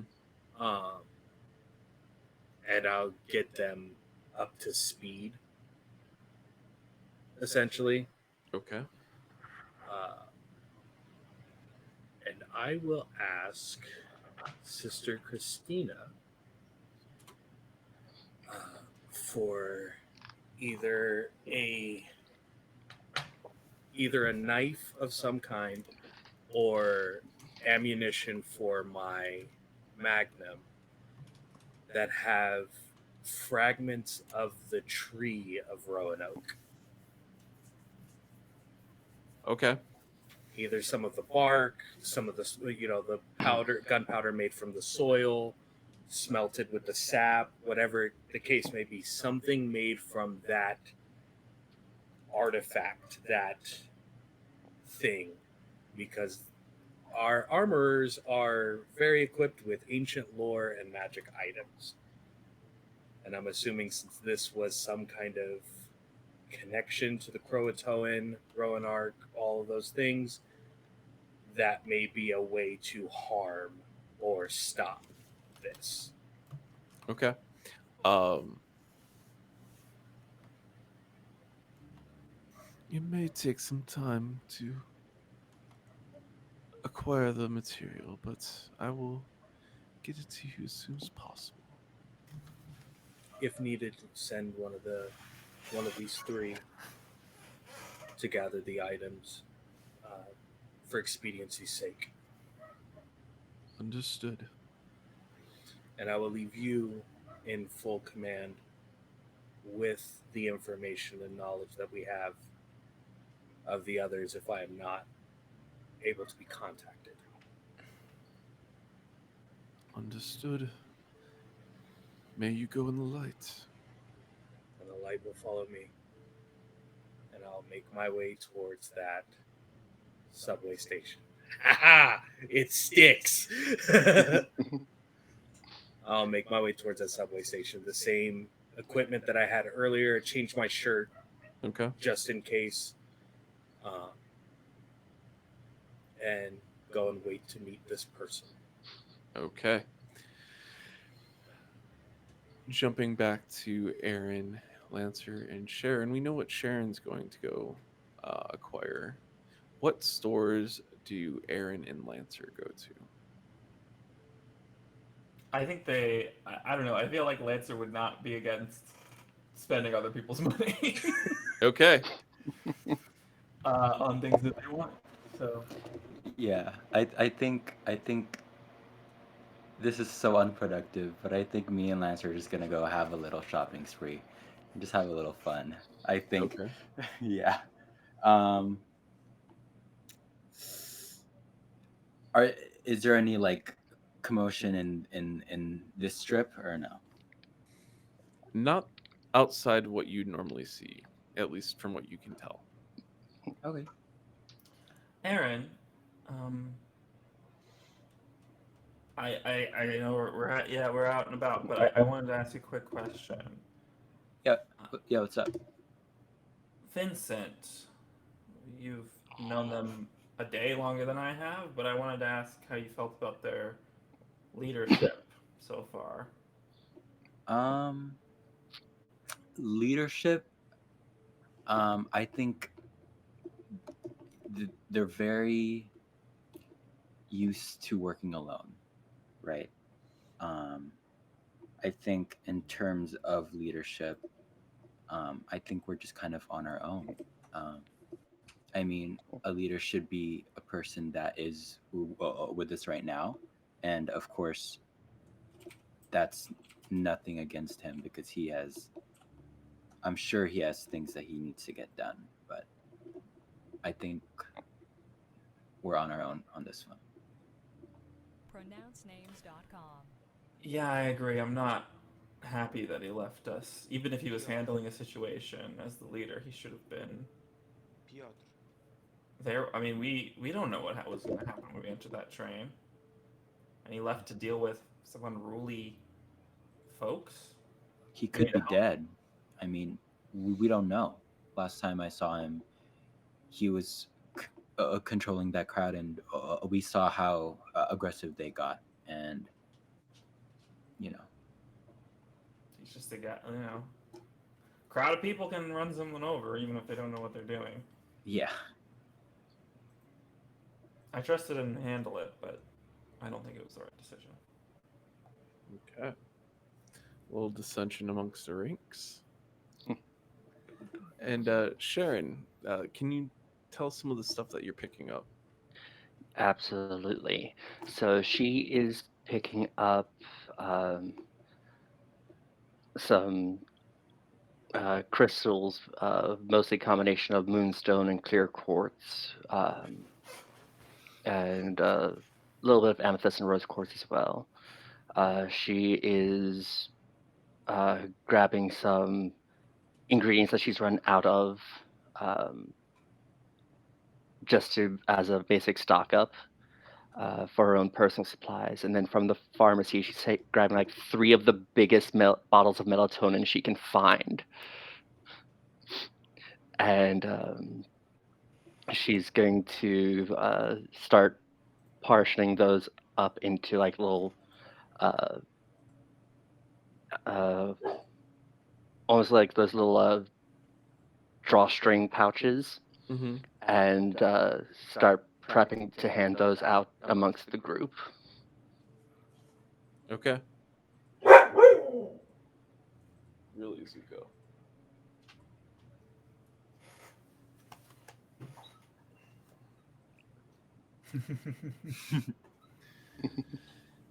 Thank you. All right. So with that, you all have completed your shopping excursion. Do you go grab food before heading back, or do you head back to the safe house? Yes. The last time we ate, it was eggs. And that was like how many hours ago? Vincent hasn't slept. Like, we need to go get food immediately.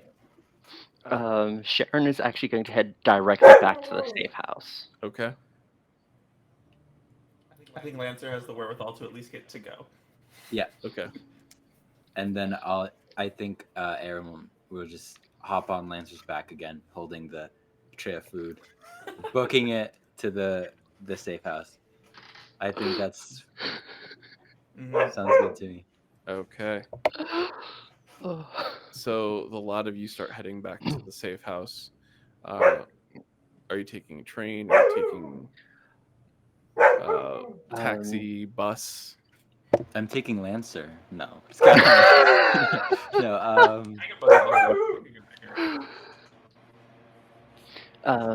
Sharon is actually going to, instead of leaving out the front of the pharmacy, she's going to leave out the back, but she's going to do the one-person version of her teleportation spell instead of having to take an entire group with her. Okay. So it's a much faster, much quicker cast. Okay. Go ahead Yeah, and we'll take the bus. okay. So you'll take the bus. Sharon, go ahead and roll me a use magic, please. All right. Going weird. Don't let me down. That's a 12. Okay. Yeah, you cast and you're able to just like make this door appear in front of you, and you walk through and you walk into the safe house. Mm-hmm. And before we resolve that, prior to you arriving, Vincent, you leave the safe house to go to your rendezvous. You've left information that you meant to leave there, and you've started heading off there. Do you take the subway to get there? Taxi? How do you get there? I take a cab. Okay, I'm avoiding populace. very good. Yeah, so you go ahead and hop into the cab that shows up when you flag them down, and you give them the address. And at this point, it's starting to get dark out. Go ahead and roll me a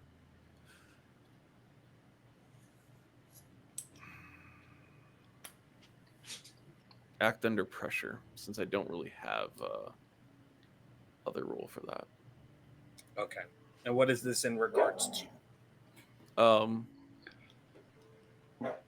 If you see something specifically.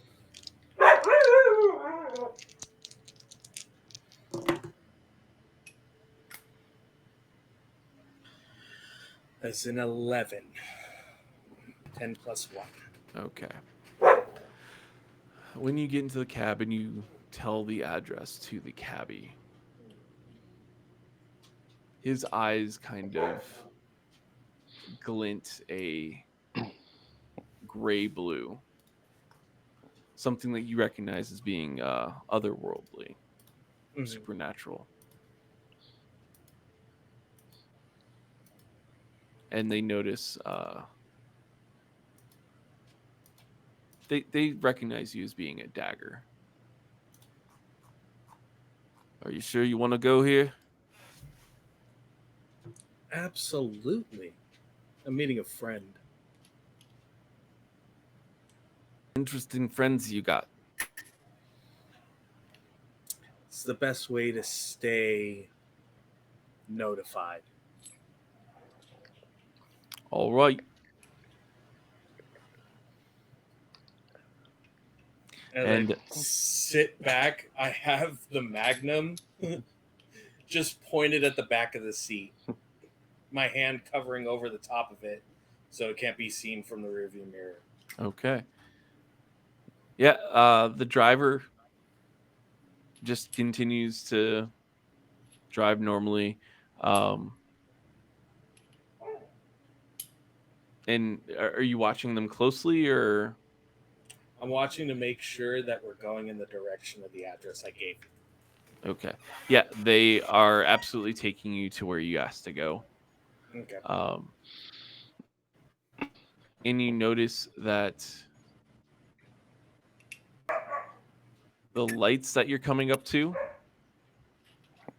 they would normally be like, you see that they went from green to yellow to red, and then just as the cabbie is pulling up, they go right back to green.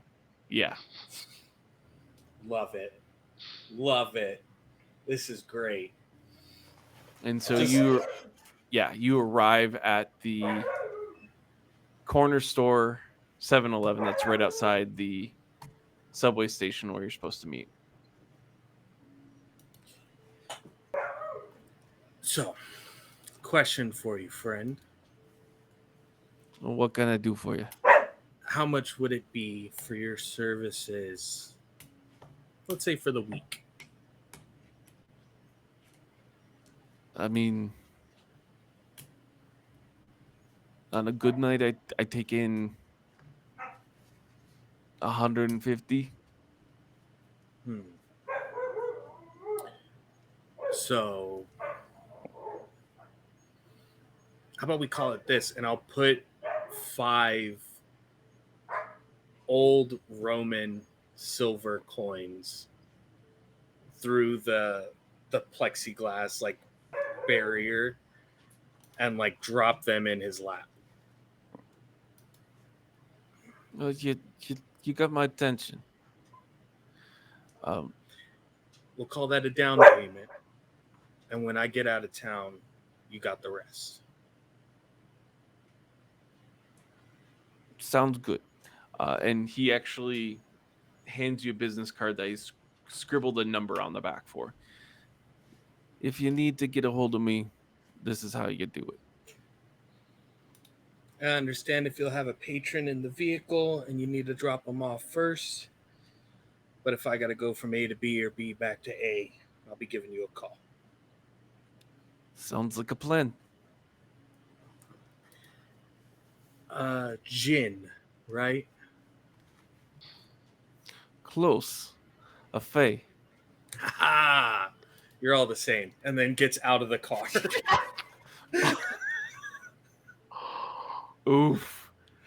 The disrespect. Gets out of the car.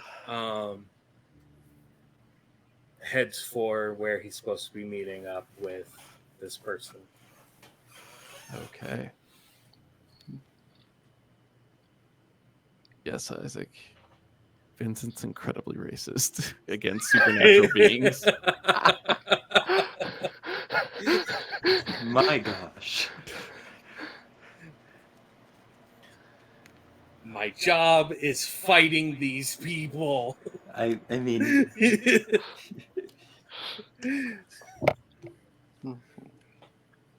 I don't feel And- bad for starting a mutiny.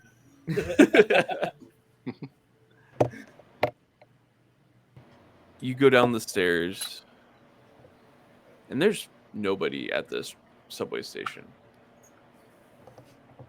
There is absolutely nobody there. You would see anybody that approaches, comes up to you, anything like that. Where do you post up? Right at the bottom of the stairs. Right at the With a bottom. Line of sight through the turnstiles and a line of sight up the stairs. Okay. While we wait for that to resolve, we'll jump back to Sharon, Mhm. who has appeared back at the I am sorry for Zuko being so vocal. First off, hi guys, yes. You walk into the safe house, Sharon, Mhm. and you see that Vincent's already gone. Mhm. What do you do? So as she walks through the door, she immediately heads to the kitchen, does about 10 satchels of the melatonin prep, and then she starts to look around for any signs of something of a message he may have left. Okay. So, Vincent, did you leave a message specifically for the investigation team? Yeah. So there'd be another collection of all of the information we've learned just in Vincent's handwriting. Um, the notes of his meeting with Dominic, the location that he's going to, um, as well as because he's anticipating Sharon to have done some kind of scrying or divination over the place and seen that there were other people in there. That there are 3 other daggers that now are under Vincent's command, an armorer who is kind of the caretaker for that group if Vincent is indisposed, with their contact information on there, as well as Vincent's idea that maybe wood or sap or the soil of the tree from Roanoke might be able to injure or harm the creature. Okay. Sharon writes down the address on a scrap piece of paper,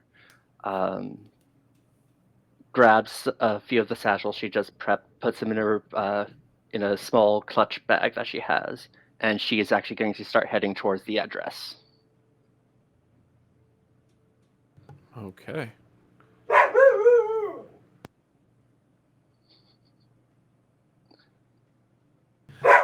And with that, Aaron and Lancer, you've taken the bus to get back to the safe house.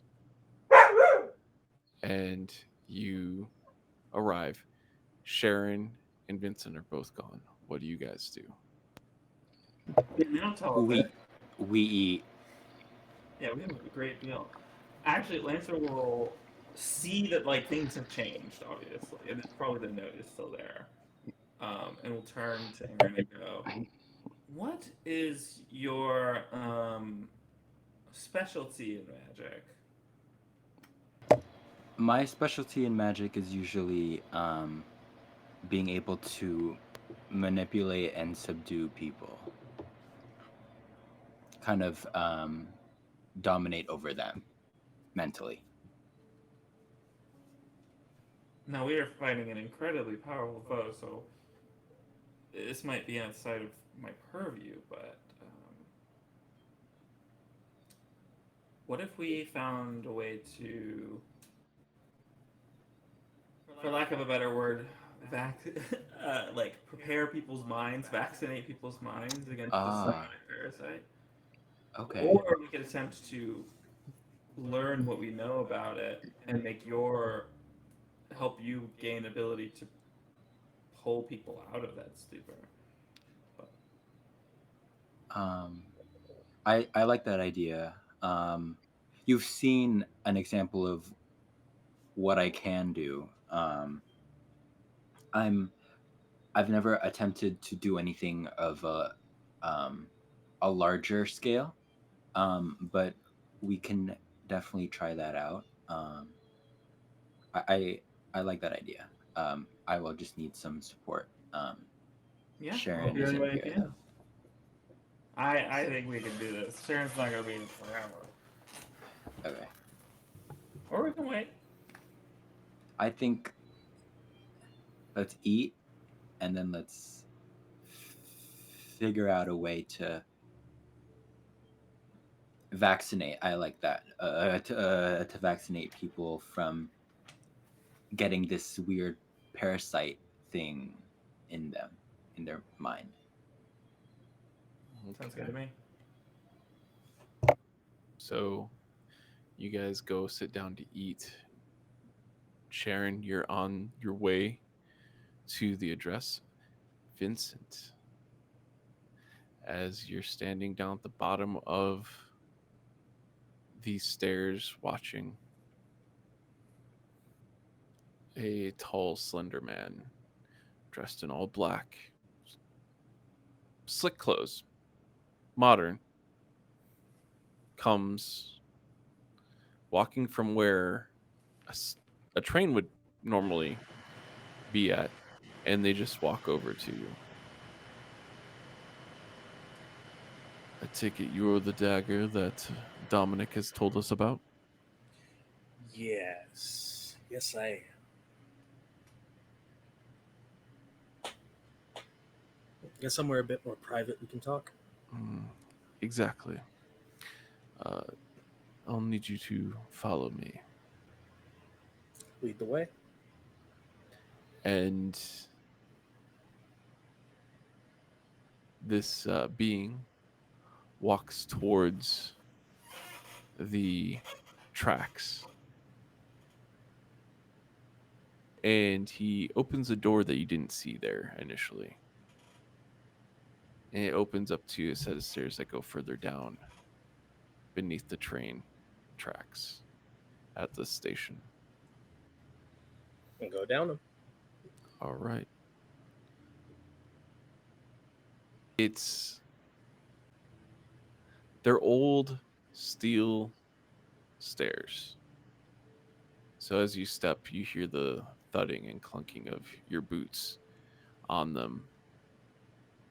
And you get down to the best you can think of it is like the coat room at like a club where they're like, okay, yeah, check your coat and You all gotta your check here weapons. first before you get to go in. Yeah. So he looks at you and is very unlikely or uncommon, excuse me, for someone of your stature to be in the presence of this group. But as circumstances require, we'll bring you in. But first, you must leave your weapons and your ampules behind, please. In the way he says please, it's more of a do it. Yeah, it's a very forceful. This is a command, not a suggestion. Yes. Um, Got it. and with you doing that, I will ensure your safety while you are here. Ask one thing before I commit. Have any of the members here within been unnecessarily temperamental in the last 24 hours? Out of character temperamental. No. Do I believe it? You can go ahead and try and read. Read a bad Read a situation. bad situation? Yep.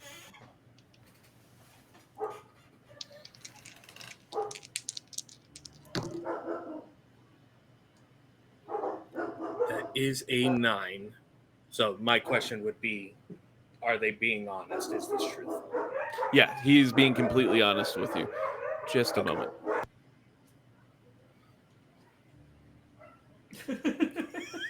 They're going nuts. The dad walk. You have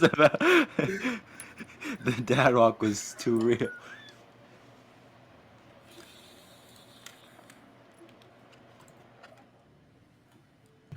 Sorry about that. You're good. Yeah, so he is being honest with you. Nobody that has been here has experienced any undue anger or anything like that. Okay.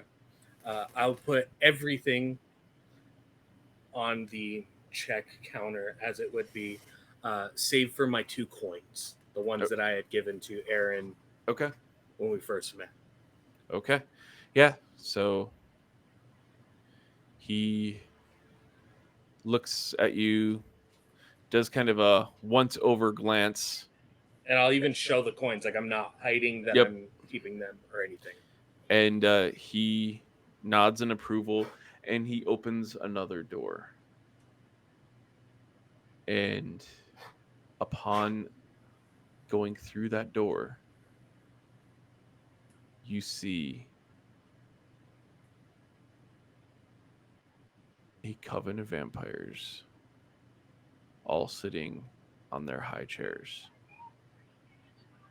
You are in the court of one of the covens of Chicago.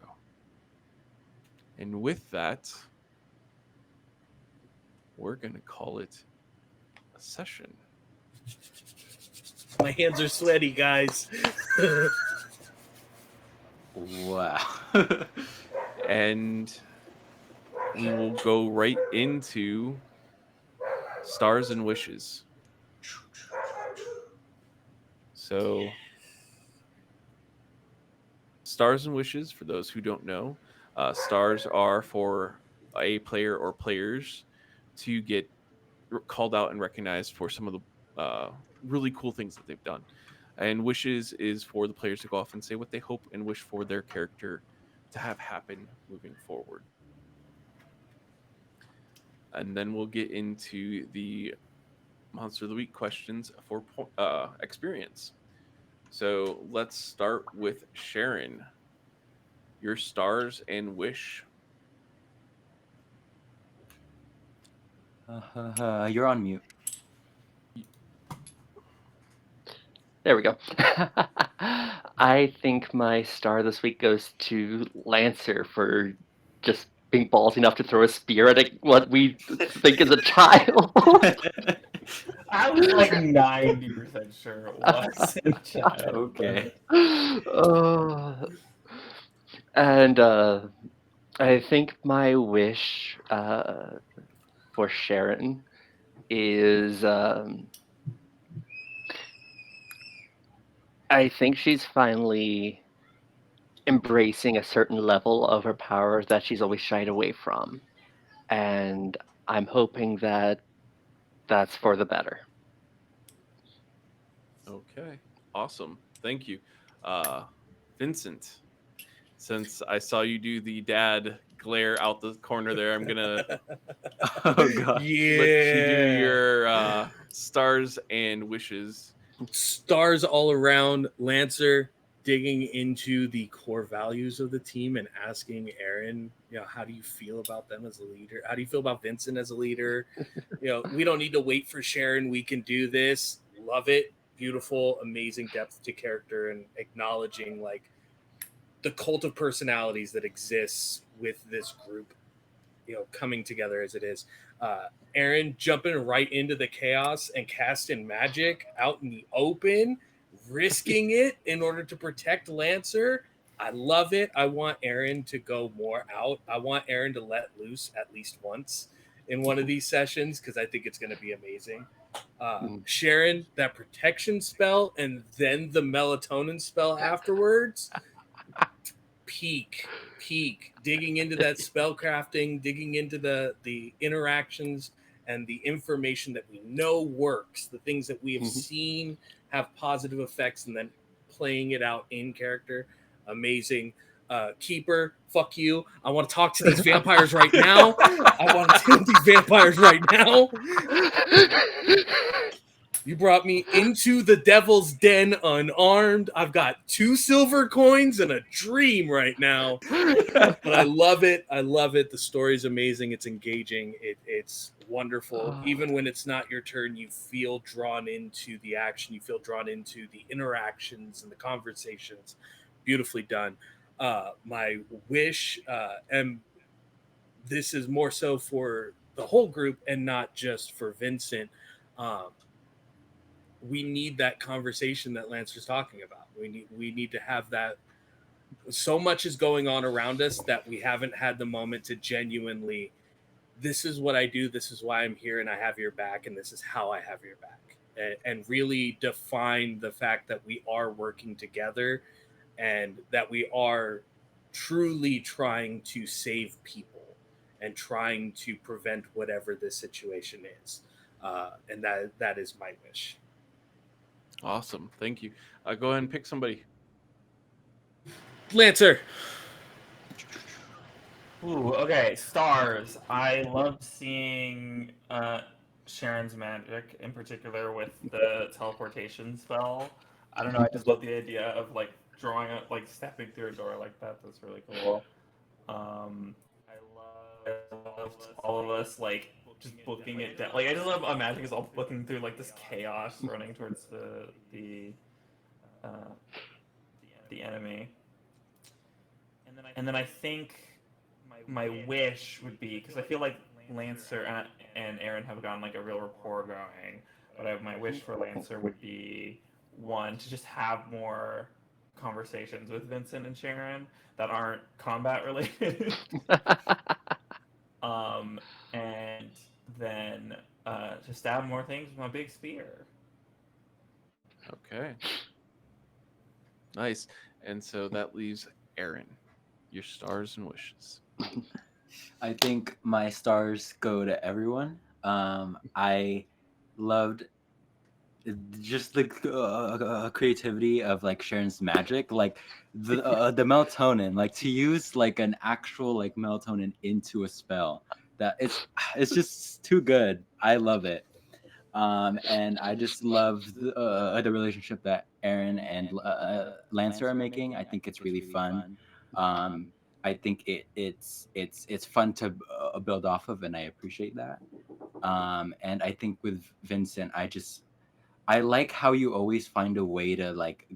I know Aaron doesn't like this, but I do. I like how you find your way to go and like get information separate from the group because it's useful to us as well. And I like having that like second like story. I like that because like it's hard to focus on just one sometimes. So like having two to switch off of is perfect. So I love that. And for my wishes, I think I agree with Ark. I hope that Aaron lets loose a little bit. He's supposed to be like monstrous, and the most monstrous thing he's done is steal money to go shop. So Aaron will be working on that. Yeah. And obviously to our keeper, he's awesome, even when his kids are yelling at his ear. I appreciate that. And yeah, stars to all of you. You guys did amazing tonight. I feel like we're really kind of hitting the stride in episode 3 here. I'm learning. I think everybody else is learning. For those of us who it's our first time doing an actual play streaming and those sorts of things. So excellent job all the way around. I couldn't do this story without you guys. So again, thank you so much. Let's jump into the final questions for the session. Did we conclude the current mystery? No. No, Okay. Sadly absolutely not. We got more information. We but definitely didn't got a lot more conclude it. information. Yeah. Yeah. Did we save someone from certain death or worse? Yes. Absolutely. Okay. I think we got that one several times over Yeah. this time. Did we learn something important about the world? Yes. I think so. Definitely. Yeah. Sleep. Okay. It's big. Yep. Sleep, chaos. And did Yep. we learn something new and important about one of the hunters? Vincent is racist. He's not racist. He's not racist. I mean, yeah. I mean, wait. I'm thinking. I feel like we learned that Lancer, doesn't care about kids and just gonna chuck spears at them. Yeah. Vincent's Yeah. racist, Lancer will kill Lancer kids. hates children. I think Sharon's just, perfect. I don't know. Sharon hasn't done anything bad in my eyes. Thanos did nothing wrong energy right there. Yeah. Let me think. Yeah, I don't think Sharon has done anything bad yet. Okay. Well, I will give you guys that. I think we did learn quite a bit about all the players here, or all the hunters. So that gets you guys 2 experience points to mark down on your forms. Let's go. Yeah. I almost got it. I did level up. I'm one away. Me too. Awesome. Yeah, so thank you everybody for participating in the chat and watching and having a great time with us. We will be back next Sunday. I look forward to seeing everybody back here for episode 4. Have a wonderful night, everybody. Good night, everyone.